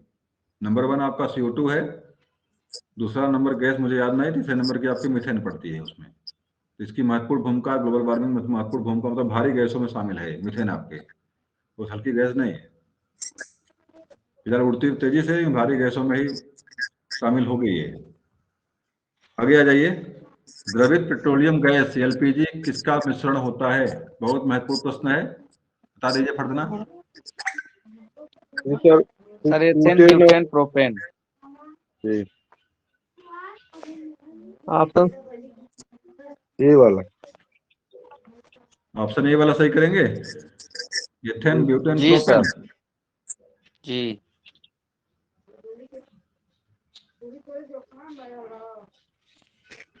चलिए भाई, जवाब देख ही लीजिए। ब्यूटेन में। चलिए जवाब सही है, एथेन, ब्यूटेन और प्रोपेन। ये बताइए, इसमें जो गंध आती है, जी। विमालय गैस लीक जब होती है, उसमें गंध के लिए कौन सी गैस मिक्स करते हैं? इसके अंदर मिक्स करते हैं सर LPG में। एथिल मार्केप्टन करके है।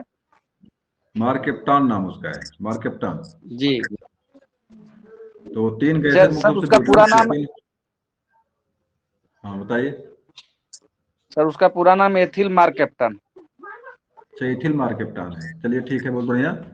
तो एथेन, ब्यूटेन और प्रोपेन 3 गैसें के मुख्य रूप से एलपीजी में भरी हुई होती हैं और गंध के लिए इसमें मार्केप्टान का मिक्स करते हैं, इसके साथ मिक्स करते हैं। जी सर। संश्लेषित रेशा है रेयान, रेशम, ऊन, सेलुलोज। सेलुलोज, रे- रेयान या सेलुलोज? रेयान। रेयान जी। रेयान सही यहाँ पे है। जी अगला प्रश्न है, किसी ईंधन के अपस्फोटरोधी गुण को दर्शाते हैं। किसी ईंधन के अपस्फोटरोधी गुण को दर्शाता है, क्या दर्शाता है? परमाणु ऑक्टेन संख्या। ऑक्टेन संख्या, ये सभी। सी वाला सही है सर। सी वाला ऑक्टेन है, चलिए जवाब देख लीजिए, बिल्कुल जवाब सही आपका है ऑक्टेन। भाई इसके बारे में मुझे पता बिल्कुल नहीं कि प्रस्फोटरोधी क्या होता है, मुझे बिल्कुल पता इसके बारे में नहीं। आगे आ जाइए। रॉकेट को चलाने में प्रयुक्त ईंधन का क्या कहलाता है? कोल गैस, बायोमास, कोक और प्राणोदक। प्रणोदक सर। प्रणोदक। बिल्कुल जवाब सही होना चाहिए आपका, जवाब बिल्कुल सही होना चाहिए, प्राणोदक ही नाम उसका है। और रॉकेट के बारे में कुछ चीज, हाँ रॉकेट के बारे में एक चीज इंजन को लेकर यहाँ से किया था कि रॉकेट को चलाने के लिए किस इंजन का इस्तेमाल होता है, कोई बताएगा?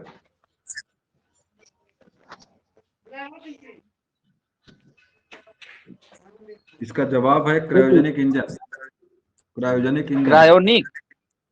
क्रायोजेनिक या निम्न तापी इंजन। क्रायोजेनिक या निम्न तापी, परीक्षा में प्रश्न यहाँ से आया था। जानेगा, रॉकेट में आपका जो भार होता है 0 होता है। रॉकेट के अंदर जो वजन आपका होता है किसी व्यक्ति का, उसके अंदर जो होता है वो 0 होता है। या कोई भी जो भी विस्तार वायुयान उड़ते हैं वहां पे भार आपका 0 हो जाता है।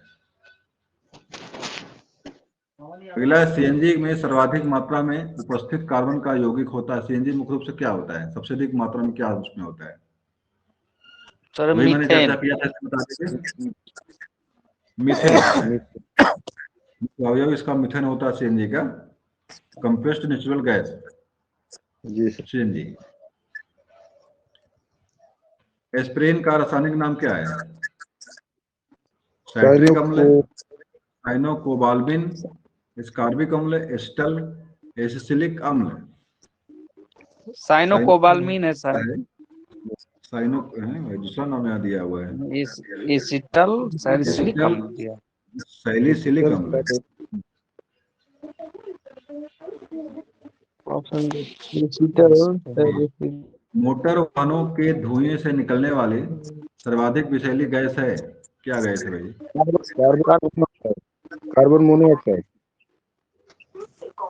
इसको दमा बिल्कुल घोटू जवाब गैस सही होता आपका है। इसका जवाब बी वाला ही सही होगा, कार्बन मोनोऑक्साइड ही सही होगा। इसको दमघोटू गैस के नाम से भी जानते हैं।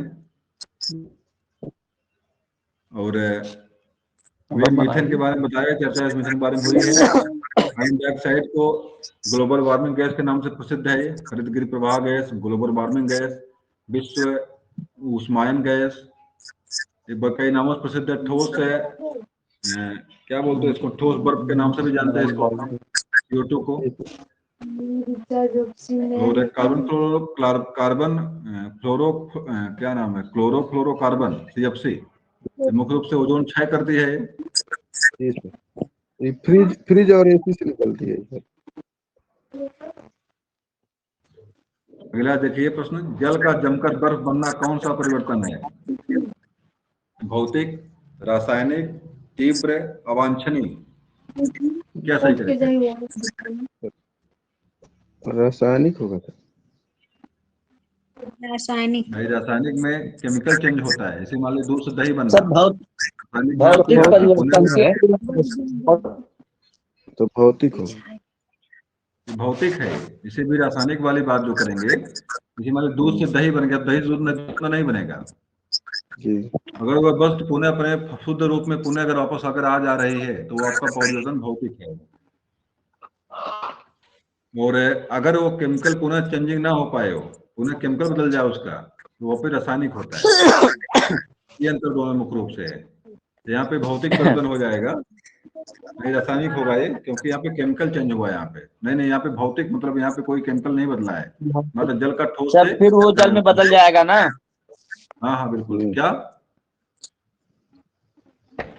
हाँ, पुनः पुनः बर्फ, बर्फ पुनः जल बन जाएगा, जल पुनः बर्फ बन जाएगा। तो मात्र भौतिक रूप जो बदला यहाँ पे, कुछ और नहीं बदला इसमें। ठोस द्रव हो गया केवल, या द्रव से ठोस हो गया। देखिए आप प्रश्न आपका आ ही गया, वही प्रश्न जो बता करता है इस तरह हुई। ये दूध से सर दही बनना रासायनिक क्या है? परिवर्तन। तो दूध से दही बनता किससे है? प्रक्रिया कौन सी है उसकी? ये परीक्षा में कई बार आया हुआ है, जी सर।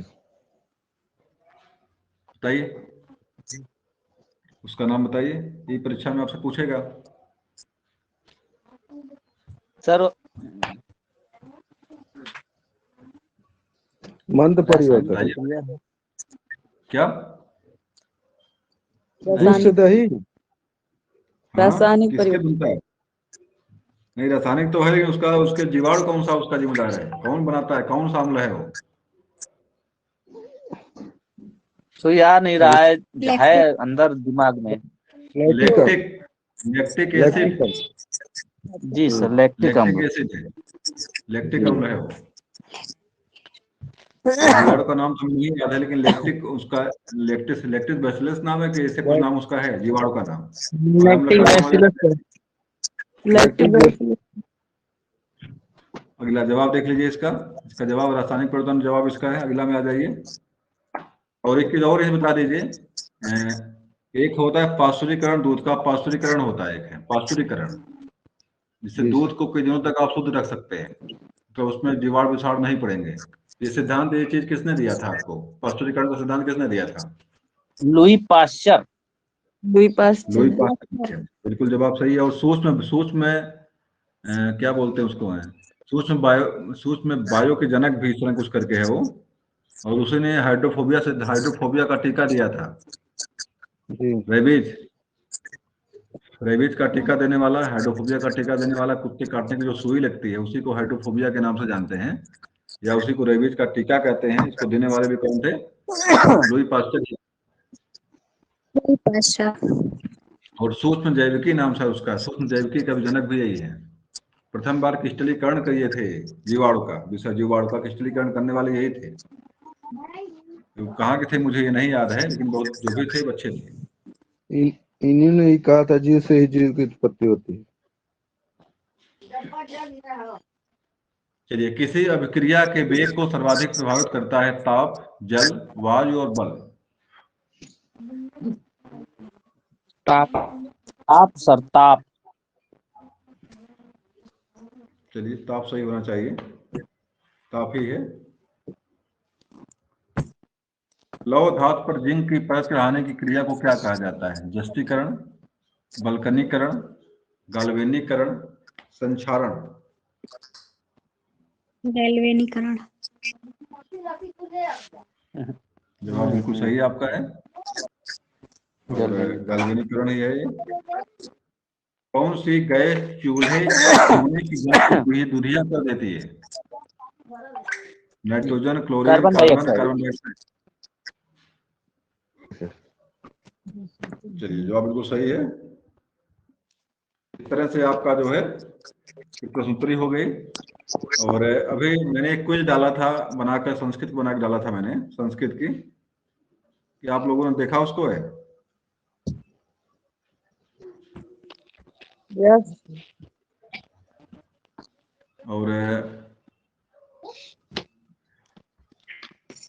चलिए, मैं सीधे आपको ले चलता हूँ, उस पर हूँ, क्विज पर ले चलता हूँ जो क्विज बनी थी आपकी।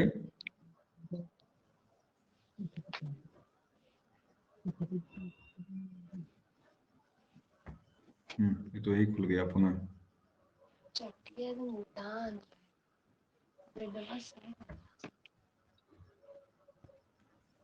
एक मिनट,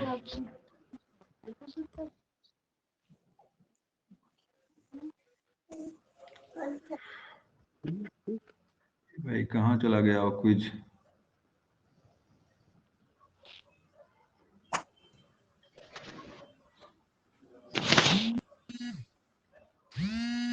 चलिए,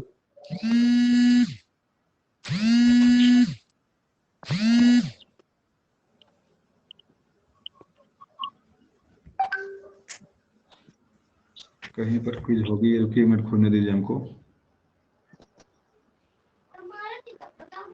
चलिए, मैं कब के क्लासरूम में भी डाला गया है, उसको देख लीजिए, यहाँ से भी मिल जाएगा, यहाँ से। चलिए, मिल गया है। इसे लगे इसको भी देख लीजिए।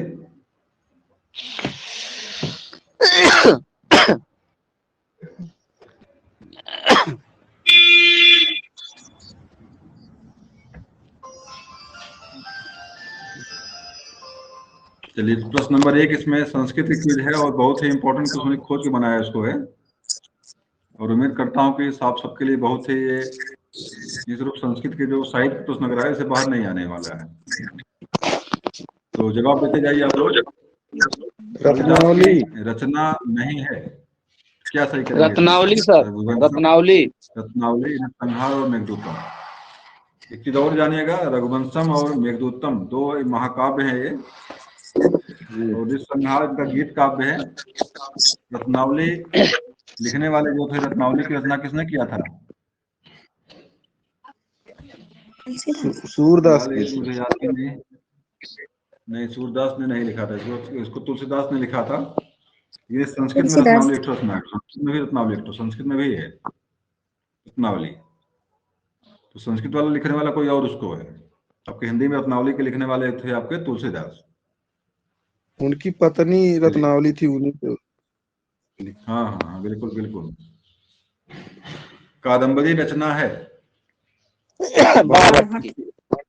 बाण भट्ट की, कालिदास की, वेदव्यास की, वाल्मीकि की। तो इसका जवाब क्या हो जाएगा आपका? कादम्बरी।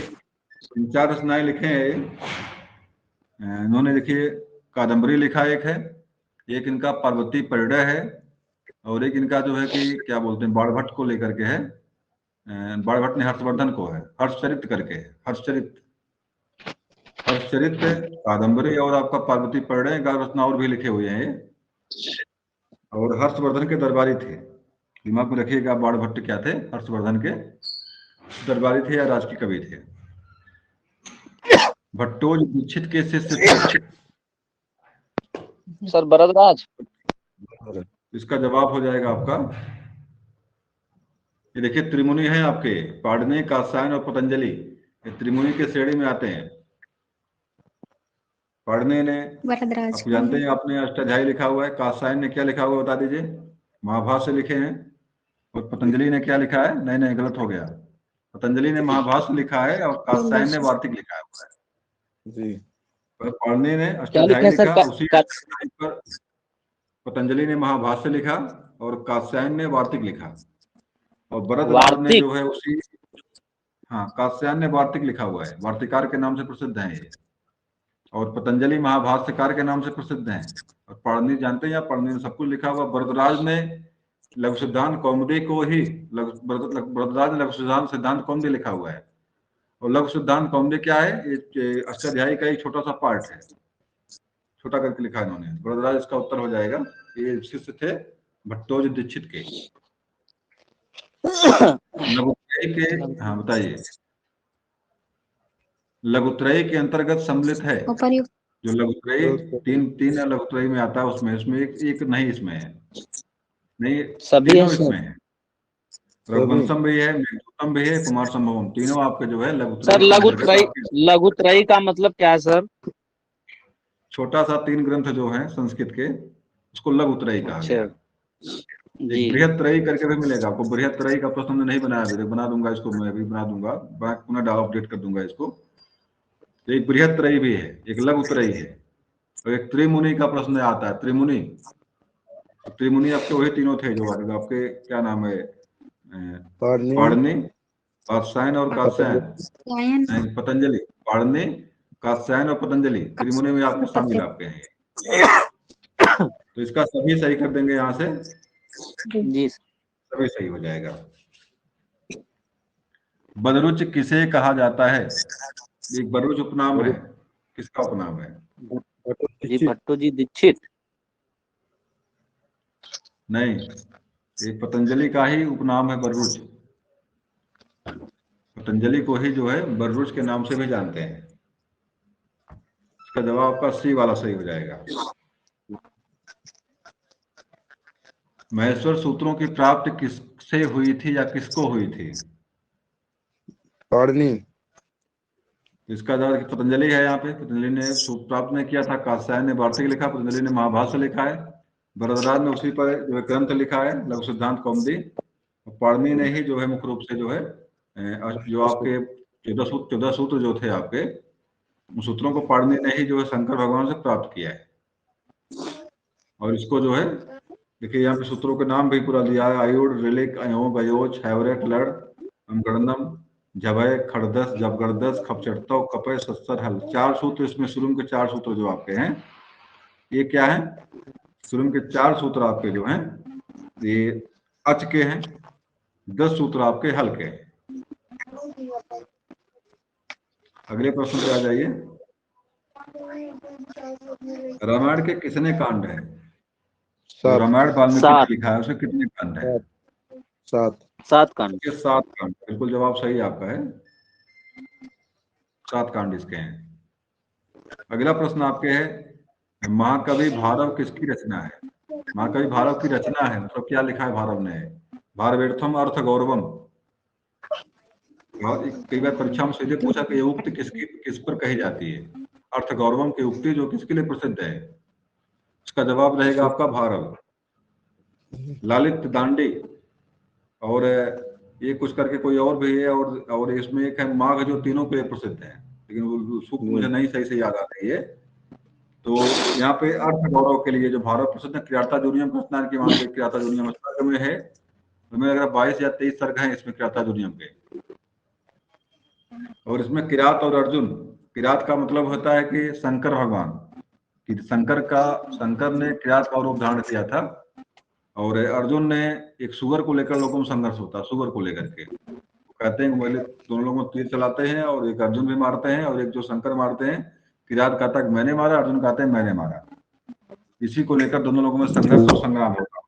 इसी को किराता जूनियम नाम यहाँ पे दिया गया। परीक्षा में कई बार पूछता भी है कि किरात के रूप में कौन है? तो इसका जवाब क्या देंगे आप? परीक्षा में आता है सर ये सब? बिल्कुल आता है। कि किसने मारा? नहीं, मारा जैसे क्या कि आप संस्कृत से पढ़ेंगे तो वहां पे प्रश्न आएगा इस तरह से। संस्कृत अगर विषय आपकी मेन हो जाए कि मुझे टीजीटी पीएचडी देना इससे है, लेकिन यहाँ से परीक्षा में पूछ सकता किराता जूनियम में किरात के रूप में कौन है? जो आपका परीक्षा में जो सुपर टेट का पेपर जो आपका आएगा यहाँ पे पूछ सकता है, पूछा भी है। जी सर। और रघुवंशम के बारे में जान ही रहे हैं, कोई समस्या नहीं है। रघुवंशम महाकाव्य है। कुमार संभवम भी महाकाव्य इनका। शिशुपाल बदम किसने लिखा है, बता दीजिए? कालिदास। नहीं, कालिदास इतना नहीं, शिशुपाल बदम है।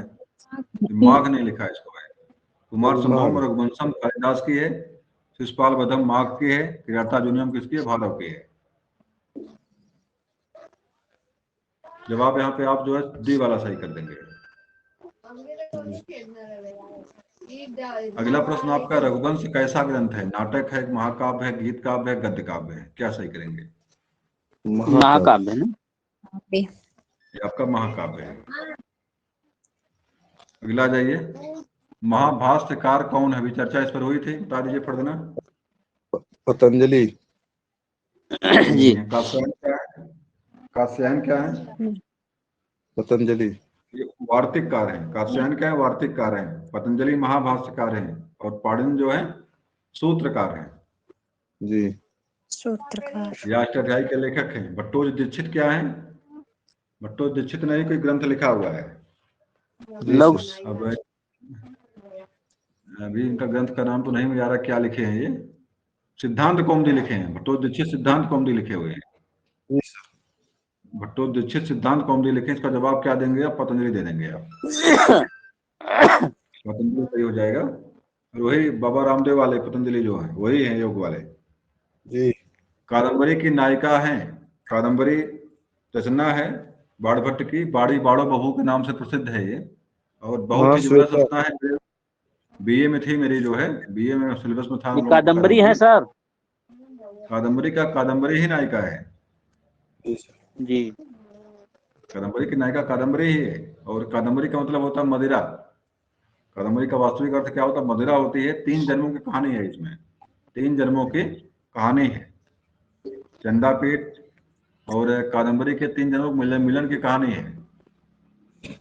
और महाश्वेता भी पात्र इसकी है, चित्रलेखा भी पात्र है, मधुलेखा भी पात्र, लेकिन मुख्य रूप से जो नायिका के रूप में नाम जिसका आएगा वहां पे कादम्बरी का ही नाम रहेगा। यहाँ पे कादम्बरी ही सही रहेगी। यहाँ पे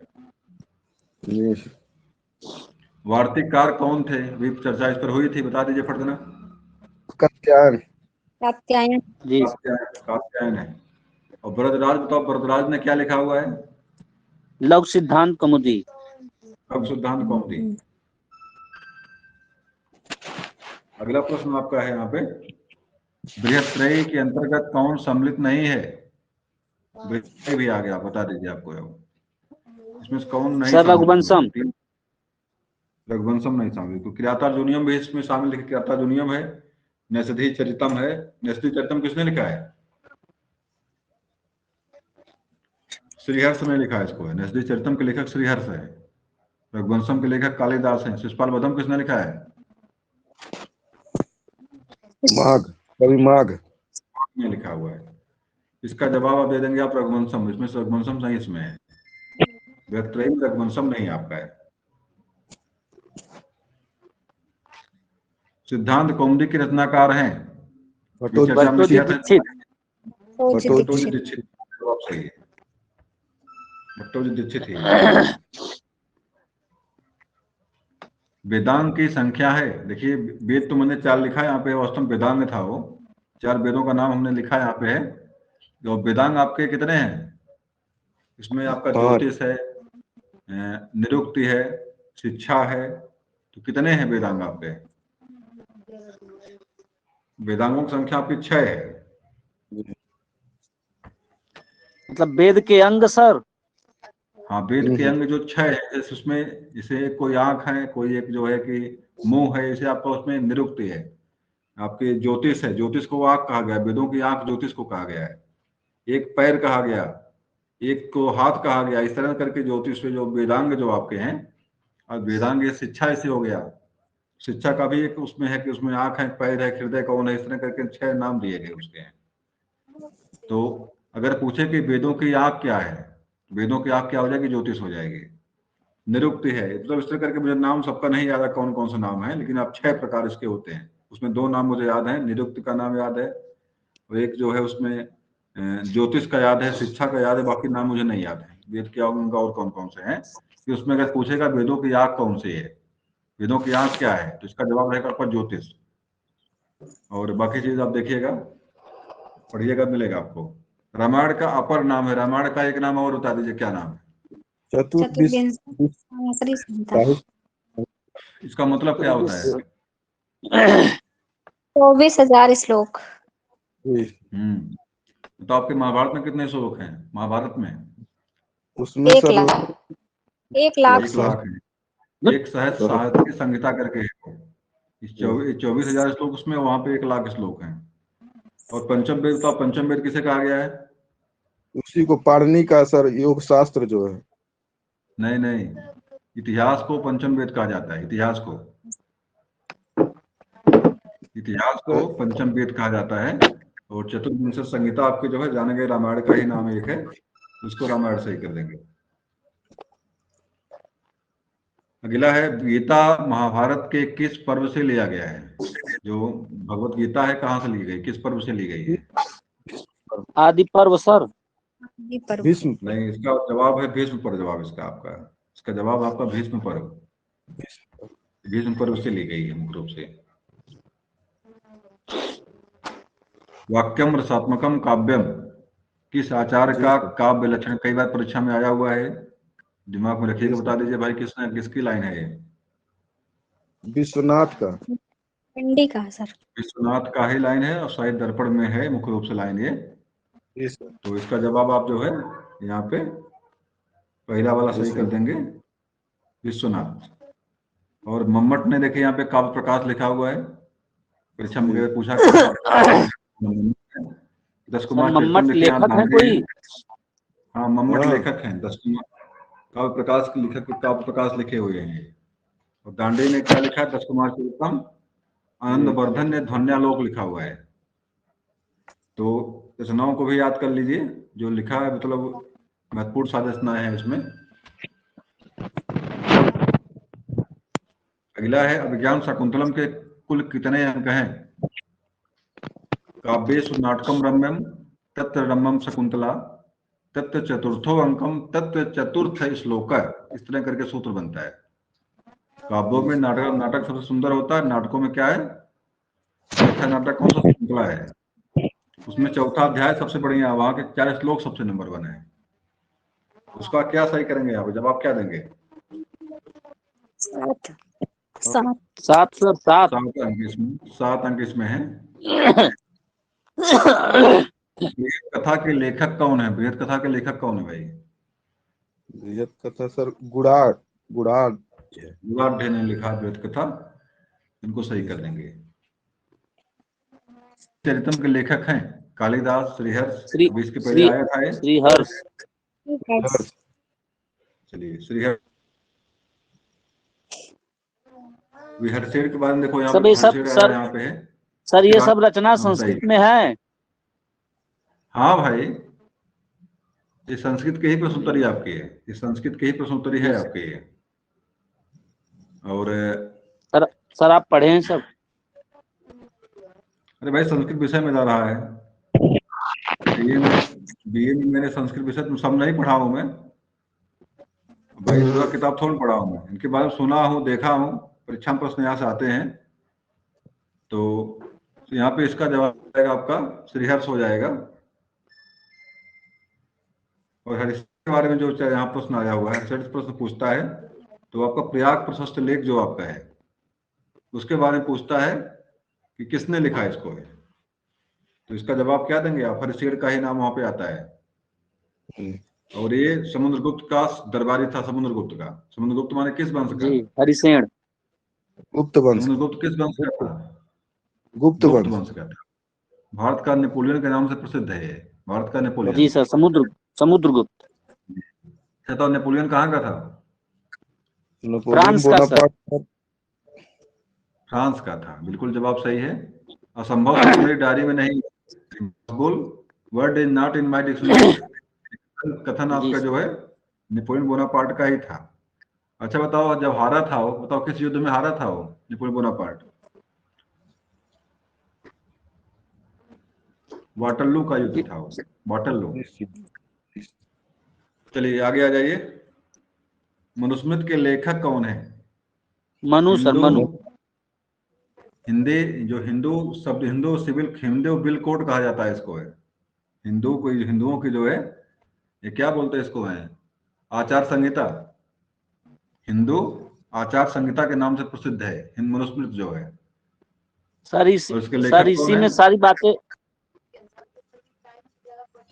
बिल्कुल, इसको तो पढ़ा हूं मैं, थोड़ा बहुत देखा इसको मैं मनुस्मृति को। सर इसी में लोहा पिघला कर डाला जाए शीशा। कान में लोहा नहीं है, पारा भाई। लोहा ना पिघलाइए, पारा पिघला के डालना है। शीशा पिघला कर डालते हैं। पारा आराम से पिघल पारा जाता है। पिघला हुआ होता है सर। नहीं, एक विशेष तापमान पर ही पारा पिघलता है, कम तापमान पर नहीं पिघलता है। तो चलिए ठीक है। फिलहाल मनु का ही और अभी जानेंगे आप लोग। अगर सब पढ़ेंगे आप जो है मनुस्मृति जो अम्बेडकर ने जलाया। और आज भी जो है कि बहुत ही मतलब इस तरह अगर वास्तव में मनुस्मृति लागू कर दी जाएगा तो हम बिल्कुल नरक जीवन हमारा बन जाएगा। बिल्कुल जो हमारे पास कलम है, जो पढ़ लिख रहे हैं, शिक्षा दीक्षा जो ले रहे हैं, मनुस्मृति के हिसाब से हम इसी के पात्र नहीं सके हैं। लेकिन दुर्भाग्य इस बात का है कि सारी कर्मकांड हम लगातार इसी का करते आ रहे हैं आज तक। जैसे पितरों को श्राद्ध देना इसी मनुस्मृति में लिखा हुआ है। पूजा पाठ करवाने की सारी व्यवस्था इसी मनुस्मृति में लिखी हुई है। लेकिन सब कुछ हम लोग करते जो है आ रहे हैं। लेकिन जो है चलिए ठीक है, करते रहिए। मनु बाबा का और भी 3 नाम बड़े महत्वपूर्ण थे, उसको नहीं, एक बार पुनः देखिए इसको। कौटिल्य का नाम यहाँ पे आया हुआ है। कौटिल्य ने क्या लिखा हुआ है? अर्थशास्त्र का संबंध किस विषय से है? राजनीति से सर। हाँ, ये परीक्षा में कई बार प्रश्न पूछा हुआ है। परीक्षा में प्रश्न कई बार पूछा है, क्योंकि अर्थशास्त्र देखकर लगता लोगों को है इसका संबंध धन से है। वास्तव में संबंध इसका किससे है? इसका संबंध राजनीति शास्त्र से है। चरक नाम से यहाँ पे चरक, इस चरक ने क्या लिखा है? सर वो चरक संहिता। किसके दरबारी थे? नवरत्नों में एक थे चरक भाई। जी सर, उनके हैं किसके विक्रमादित्य के। हाँ, गुप्त वंश के विक्रमादित्य के नवरत्नों में एक थे। सुश्रुत शब्द यहाँ पे है। सुश्रुत में एक चिकित्सक थे, सर्जन मानिए आप इनको। जी सर, शैल्य चिकित्सक। शल्य चिकित्सक थे। अगला प्रश्न है, कामसूत्र के लेखक कौन है? तो जवाब दे दीजिए। इसका जवाब आपका है वात्स्यायन ने कामसूत्र लिखा हुआ है। और अगला प्रश्न आपके स्क्रीन पे है, सही सुमेलित नहीं है। क्या सही सुमेलित नहीं है? सर चरक संहिता। सांख्य दर्शन कपिल, बिल्कुल सही है। न्याय दर्शन गौतम, ये भी सही है। योग पतंजलि का है, उच्चतम है। मीमांसा सूत्र जैमिनी, ये सही है। और चरक संहिता देखो यहाँ पे यास्क लिखा हुआ है, क्योंकि चरक ही थे इसके। सही कर लेंगे आप, ये वाला ऑप्शन आपका सही हो जाएगा।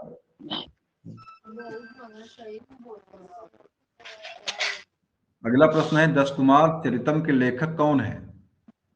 दंडी। दांडे है, बिल्कुल सही है। और बताओ जयदेव ने क्या लिखा है? गीत गोविंद। गीत जी सर। किसके दरबारी थे? किसके दरबारी थे? उनके लक्ष्मण सिंह। लक्ष्मण दरबारी सिंह थे, दक्षिण भारत का शासक था वो। और इसी के दरबारी सायड़ थे। सायड़ एक अच्छे भाष्यकार थे, जो वेदों पर बाकी चीजों पर भाष्य लिखे हुए हैं। तो इसका जवाब आप जो है दंडी कर लेंगे या दांडी कर लेंगे। बाणभट्ट की रचना नहीं है। बाणभट्ट ने क्या नहीं लिखा इसमें?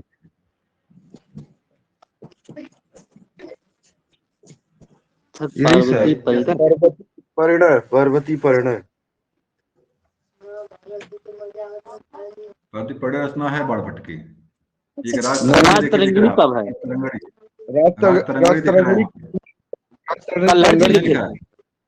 कल्हड़ ने लिखा है इसको सही करेंगे। और कलराज तरंगड़ी में कश्मीर का इतिहास लिखा हुआ है।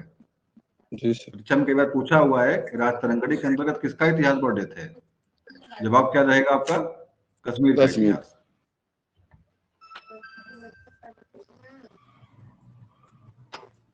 अगला है, कालिदास की रचना नहीं है। 6 रचना लिखा हुआ है, इसमें से कालिदास नहीं लिखे हुए हैं। जी सर, यही लास्ट वाला सर, एफ वाला। प्रवास एफ वाला सही कर देंगे। देखिए एक चीज यहाँ से और याद करिएगा, ये तो संहार का प्रथम काव्य है। जी सर, इस संहार का प्रथम काव्य है। अभिज्ञान नाटक इनका है। मेघदूतम महाकाव्य है। रघुवंशम महाकाव्य, मेकान वाल्मीकि महाकाव्य है। स्वप्न वासुदत्ता किसने लिखा है? किसने लिखा है इसको? भासने से। किसने? कौन? नहीं, भास नहीं, मुझे भी याद नहीं आ रहा किसने लिखा इसको है। बड़ा बढ़िया लेकिन लेखक है, उसका नाम याद नहीं आ रहा है। चलिए छोड़िए, बाद में देखा जाएगा।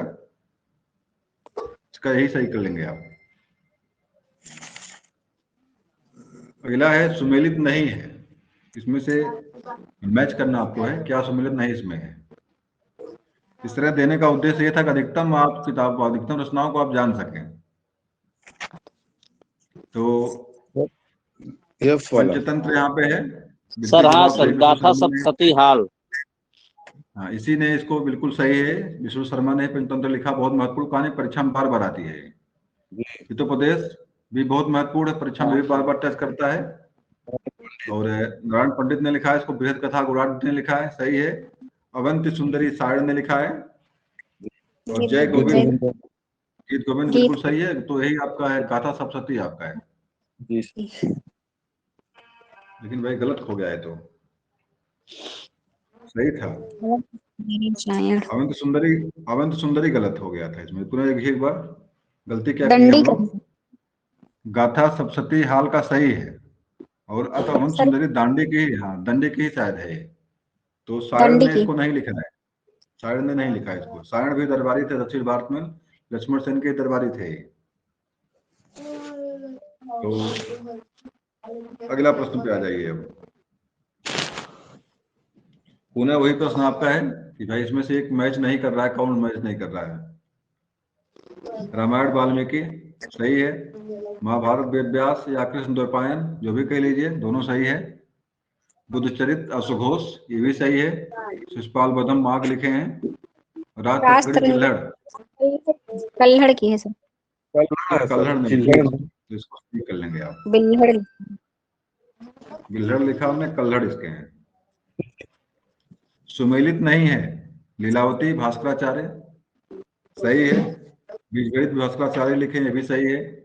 अद्वैत दर्शन जो आपका है शंकर का, शंकराचार्य इसके शायद, ये भी सही है।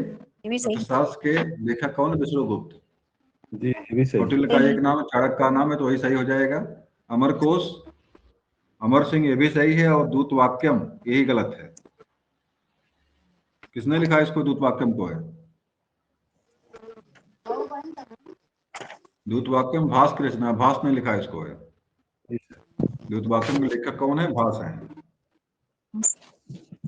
अगले पे आ जाइए। भास की रचना नहीं है। चलिए अब भास को ही देख लीजिए क्या क्या लिखे हैं ये। देखिए मिल गया, प्रश्न भी आया था, सपना वसुदत्ता भी आया था, जवाब नहीं दे पाए थे हम लोग। सही क्या है? इसका जवाब रहेगा भास ही है इसका। प्रतिज्ञा योगन धराण, प्रतिमा नाटक, मृच्छ कटकम, स्वप्न वासव दत्ता, चारु दत्तम, दूत वाक्यम। तो इसमें मृच्छ कटकम लिखिए शब्द यहाँ पे आया है, एक प्रश्न है ये वाला। मृच्छ कटकम किसने लिखा है? बताओ भाई, मृच्छ कटकम के लेखक कौन है? शूद्रक है। मृच्छ कटकम किसने लिखा है? शूद्रक ने लिखा है। तो यही सही कर लेंगे यहाँ पे। किस रचना का नायक ब्राह्मण है? मृच्छ कटकम, बेड़ी संहार, मालती माधव, उत्तर रामचरितम। तो मृच्छ कटकम ही है। एक इसमें क्या होता है कि वैश्या होती है, उसी की लड़की जो एक गाड़ी की मांग करती है। मृच्छ का मतलब होता है माटी, कट का मतलब होता है गाड़ी, मिट्टी की गाड़ी। और कमर से उसका जो प्रेम बाकी चीजें होता है, इसमें मृच्छ कटकम में यही चीजें वर्णन है। सूत्रक ने इसी का वर्णन किया यहाँ पे। बेड़ी संहार जो है, जो द्रौपदी ने जो प्रण किया था कि मैं अपनी बेड़ी तभी बांधूंगी जब जो है कि जयद्रथ जिसको बैठाया वहां पे मुझे बैठाया था, उसकी जब तक मैं उसकी जान का जो है खून न लगा लूंगी कुछ पे। तो बेड़ी संहार किसने किसने किया था? रूप से उसके जंघे का खून उखाड़ करके जो है भीम ने उसकी मांग आकर धोआ था द्रौपदी की। तो उत्तर रामचरितम बारे में परीक्षा प्रश्न पूछता है, तो इसको किसने लिखा है? उत्तर रामचरितम किसने लिखा है? भवभूत ने लिखा है, भवभूत ने। और परीक्षा में पूछता है इसका रस मुख्य रूप से कौन सा, रस किस रस में लिखा हुआ है? ये परीक्षा में कई बार आया हुआ प्रश्न है। इसका जवाब हो जाएगा आपका करुण रस में। करुण रस में सर। अंतिम टाइम पे जब सीता जो वन को प्रस्थान कर जाते हैं और जब वो धरती में समा जाती हैं, मतलब अंतिम टाइम पे उनका रोते धोते ही पूरा बीता उनका है, सीता का पूरा करुण रस में ही लिखा हुआ है। परीक्षा में कई बार प्रश्न टच किया है। इसका जवाब क्या हो जाएगा आपका? मृच्छ कटकम हो जाएगा। वीर रस प्रधान रचना है बेड़ी संहार। अभी जाना आपने भीम ने जो है कि भाई पूरा एकदम जंग उखाड़ करके जो है आके इनका बेड़ी संहार किया था द्रौपदी का। मुद्रा राक्षस के बारे में परीक्षा में प्रश्न ये करता है, इसका नायक कौन है मुद्रा राक्षस का? कोई बताएगा? विशाख दत्त। इसको लेखक हैं इसके, नायक पूछ रहा हूं, नायक कौन इसका है? वही सर नहीं, और जो इसके नायक हैं चाणक्य जी, नायक चाणक्य हैं, इसको उठाते हैं। चलिए महावीर चरितम में या राम का कौन इसका नायक? इसके महावीर का मतलब यहाँ पर राम। और सभी सही कर लेंगे यहाँ पे, इसका जवाब सभी हो गए। बात में कौन सा छंद मुख्य रूप से है? अनुष्टुप अनुष्टुप एक आर्या है, एक जगत। पहला सर अनुष्टुप छंद है मुख्य रूप से इसमें, रामायण में अनुष्टुप छंद। मुद्रा राक्षस का नायक कौन सा, ये प्रश्न आ भी गया आपका वही है जी, चाणक्य। तो चाणक्य यहाँ सही कर देंगे आप। महाकवि भवभूत के आश्रयदाता थे। उत्तर रामचरितम लिखे हैं ये भवभूत जी। के आश्रयदाता कौन थे? यशो वर्मा। यशो वर्मा नाम था उनका, नाम था जी यशो सर। वर्मा। दक्षिण भारत के शासक थे। शिवराज विजय में शिव से तात्पर्य है, एक शिवराज विजय रचना एक है, अभी आधुनिक काल रचना ये है, और किसने लिखा इसका मुझे नाम याद नहीं आ रहा है। और तो इसमें शिव कौन है? ये वीर शिवाजी हैं कि शंकर भगवान है कि राम सिंह है? कोई नहीं है। कौन है भाई? शिव कुमार नाम ऋषि को में कौन प्रसिद्ध यहाँ पे? इसका जवाब हो जाएगा आपका वीर शिवाजी। शिवाजी को लेकर रचना लिखी गई है। वेद त्रय में शामिल नहीं, मुख्य रूप से एक वेद उसमें शामिल नहीं, उसमें होता भीतर बाहर होता रहता है। कौन वेद है वो? त्रय में शामिल नहीं है। अथर्ववेद सर। लास्ट वाला जो आपका है ये आपके इसमें शामिल नहीं है। ऋग्वेद में सूत्रों की संख्या है कितनी है? 1028। 1028 जवाब सही होगा आपका।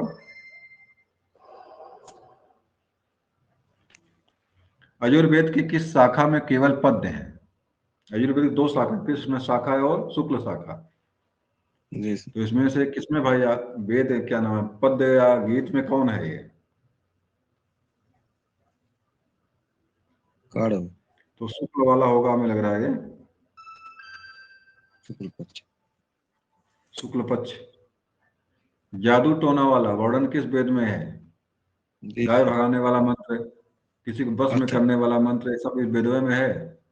लोग कहते हैं वेद जो है, वेद जो क्या नाम है, आकाशीय रचना है जिसमें जादू टोना भरा हो, इसमें जो सम्मोहन मंत्र दिया गया हो, इसमें जो है तरह तरह के मेरे पास सावर मंत्र मेरे किताब मेरे पास एक तो है, वहां पे ऐसे मंत्र दिए हुए हैं, मतलब शर्म आती है कि भाई लिखा किसने इसको है। भूत भगाव मंत्र है, कोई कौन मंत्र है, मतलब एक से एक मंत्र उसमें दिए हुए हैं। तो जादू टोना का वर्णन जो है किसमें है बता दीजिए भाई? यजुर्वेद में, ऋग्वेद में, यजुर्वेद में, सामवेद में, किसमें है? यजुर्वेद, अथर्ववेद आपका है। अथर्ववेद आपका इसमें है। अश्वमेघ यज्ञ का था पुरुष मेघ यज्ञ का वर्णन कहाँ पे है? मैत्रायणी ब्राह्मण, तैत्तिरीय ब्राह्मण, गोपद ब्राह्मण, त्रेड़ ब्राह्मण। तो इसका आप जो है सही कर लेंगे यहाँ पे, त्रेड़ ब्राह्मण है, तैत्तिरीय ब्राह्मण यहाँ पे है, तैत्तिरीय ब्राह्मण सही कर लेंगे। माता शत्रु पिता बैरी ये बालों ने पाठित है, ये पंक्ति ली गई है, कहाँ से ली गई है? हितोपदेश से है, हितोपदेश।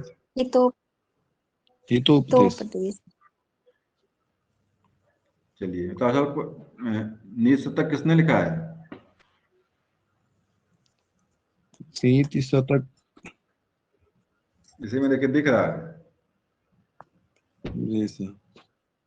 किसने लिखा है इसको? भर्तृहरि। भर्तृहरि ने लिखा इसको, भर्तृहरि ने लिखा इसको। तो चलिए, तो इसका जवाब क्या कर देंगे आप? हितोपदेश कर देंगे यहाँ पे। नारायण पंडित का आश्रयदाता था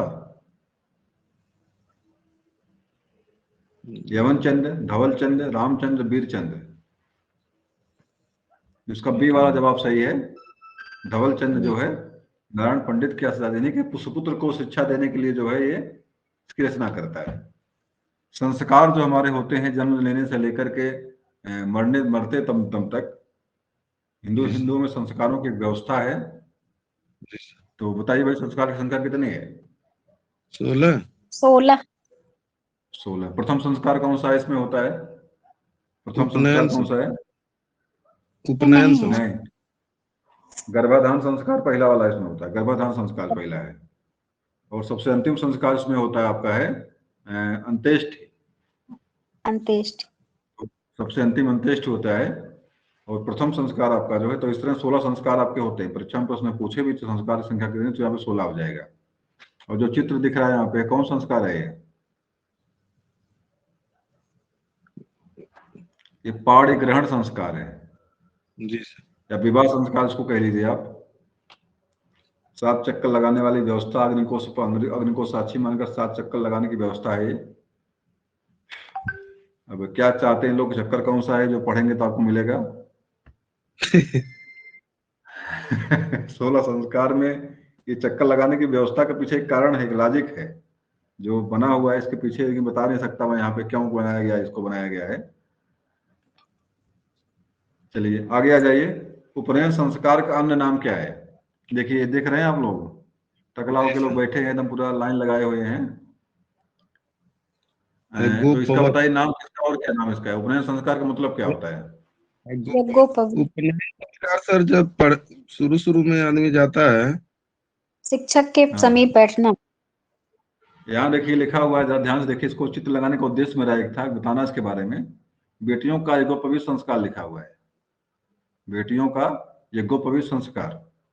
जो आपके जो हिंदू धर्म की व्यवस्था, जो उसमें बेटियों को यज्ञोपवीत संस्कार नहीं होते थे। बेटियों के और शूद्रों के, दो लोगों के जो है संस्कार नहीं होते थे। पंडितों का यज्ञोपवीत संस्कार जो है 8 वर्ष की अवस्था में बच्चों का होता था। ठाकुरों का, जो क्षत्रिय जो थे, राजपूत जो थे, उनका 11 वर्ष में होता था। और इसके बाद वाली जो व्यवस्था थी, और इसके बाद जो वैश्य आते थे उनका भी संस्कार होता था इसमें, शायद 13 वर्ष में अवस्था में होता था। और बाद में जो औरतों का और आपके जो है कि शूद्रों का यज्ञोपवीत संस्कार या उपनयन संस्कार नहीं होता था।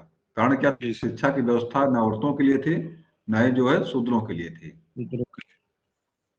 तो यहाँ पर देखिए ये बड़ा अपने आप को वो समझ रहे हैं, क्योंकि भाई इनको भी संस्कार मिल गया है, अब शिक्षा ले सकते ये लोग हैं। इन्हें शायद ये नहीं पता है कि प्रथम बार लड़ा कौन है इनके लिए। इन्हें पता नहीं, ज्योतिबा फुले के बारे में पता नहीं। भाई व्यवस्था में घुसंटरी मार रही है, मंदिर में नहीं घुस गए हम लोग कि मंदिर में अब जाएंगे, मंदिर में पूजा पाठ करेंगे। हमारे योगी बाबा मंदिर छोड़ करके जा रहे हैं लखनऊ, हमको कह रहे मंदिर में आइए। फिलहाल चलिए, उनका सबका अपना अपना काम है। तो उपनयन संस्कार यहाँ पे इसका मतलब देखिए, जो परीक्षा प्रश्न आपसे यहाँ पे आएगा, उपनयन का मतलब होता उप, नयन का मतलब होता लाना, नजदीक लाना। उप का मतलब होता समीप, समीप लाने की व्यवस्था को उपनयन संस्कार कहते हैं। और इस संस्कृत में जो उप का, ऐसे उपगंगम, उपगंगम मतलब क्या होता है? गंगा के समीप। उपघोष माने घोष के समीप, इस तरह से जो उप शब्द बना यहाँ पे है। उपनयन का मतलब होता है गुरु के समीप आना या ले जाना। तो प्रथम बार जो विद्यारंभ संस्कार आपका होता है, इसको विद्यारंभ संस्कार भी कहते हैं, उपनयन संस्कार को ही। यज्ञोपवीत, और प्रथम बार इसी में जो है यज्ञोपवीत पहनाया जाता है बालक को गले में। ये भी जानिएगा, यज्ञोपवीत पहनाने की व्यवस्था इनके जो है जात को लेकर के है। मतलब ब्राह्मण का मुंह क्या नाम है, जनेऊ बनेगा, वो दूसरे का बनेगा, ऊन का बनेगा। क्षत्रिय का दूसरे का बनेगा, और जो शूद्र का, जो वैश्य रहेगा, उसका दूसरे का बनेगा। तीन ताकि मालूम पड़ जाए कौन बिरादरी में कौन है, कौन ब्राह्मण है, कौन क्षत्रिय है, कौन जो वैश्य में है। बाकी तो न औरतों को व्यवस्था थी, ना ही जो शूद्रों की व्यवस्था थी। तो तीनों के लिए अलग अलग तरह के जो है मतलब धागे का इस्तेमाल होता था। डंडा जो मिलता था हाथ में पकड़ने वाला, वो भी 3 तरह का होता था। अब इसके लिए मनुस्मृत पढ़ेंगे तो मिलेगा आपको, अब यहाँ नहीं मिल पाएगा, इसके लिए मनुस्मृत पढ़ना पड़ेगा आपको। तो उपनयन संस्कार का मतलब यहाँ पे क्या है? यज्ञोपवीत मतलब यहाँ पे है। चलिए अंतिम प्रश्न आपका है, शिवराज विजय की कौन सी विधा है? क्या है ये? कथा है कि आख्यायिका है, उपन्यास है, क्या चीज है कि नीति कथा है? नीति कथा सर। देखिए यहाँ पे अंबिका दत्त व्यास लिखा हुआ है, इसके लेखक कौन है? अंबिका दत्त व्यास, याद कर लीजिएगा। आधुनिक काल की रचना ये है संस्कृत की, तो अंबिका दत्त व्यास ने इसको लिखा हुआ है। ये उपन्यास है, ये उपन्यास आपका है। तो आपका जो है समाप्त होता है यहीं पे अब। तो अब हम सीधे, चलिए जुड़े रहे आप लोग, बहुत बहुत धन्यवाद आप लोगों को जी सर, जुड़े रहने के लिए। भाई धन्यवाद ही है, अंतिम तक जुड़ते हैं 5 लोग, अंतिम में जो है 1 लोग 2 लोग बचते हैं। भाई जो बचे रहते हैं उन्हीं को धन्यवाद है जो बचे रहते हैं। हाँ, हम तो भैया खलिए हैं, कोई बात नहीं, कोई आएगा तभी पढ़ाएंगे, नहीं आएगा तभी पढ़ाएंगे। ठाने लिए हैं जो है करने के किया जाएगा। चलिए सभी लोगों को शुभ रात्रि।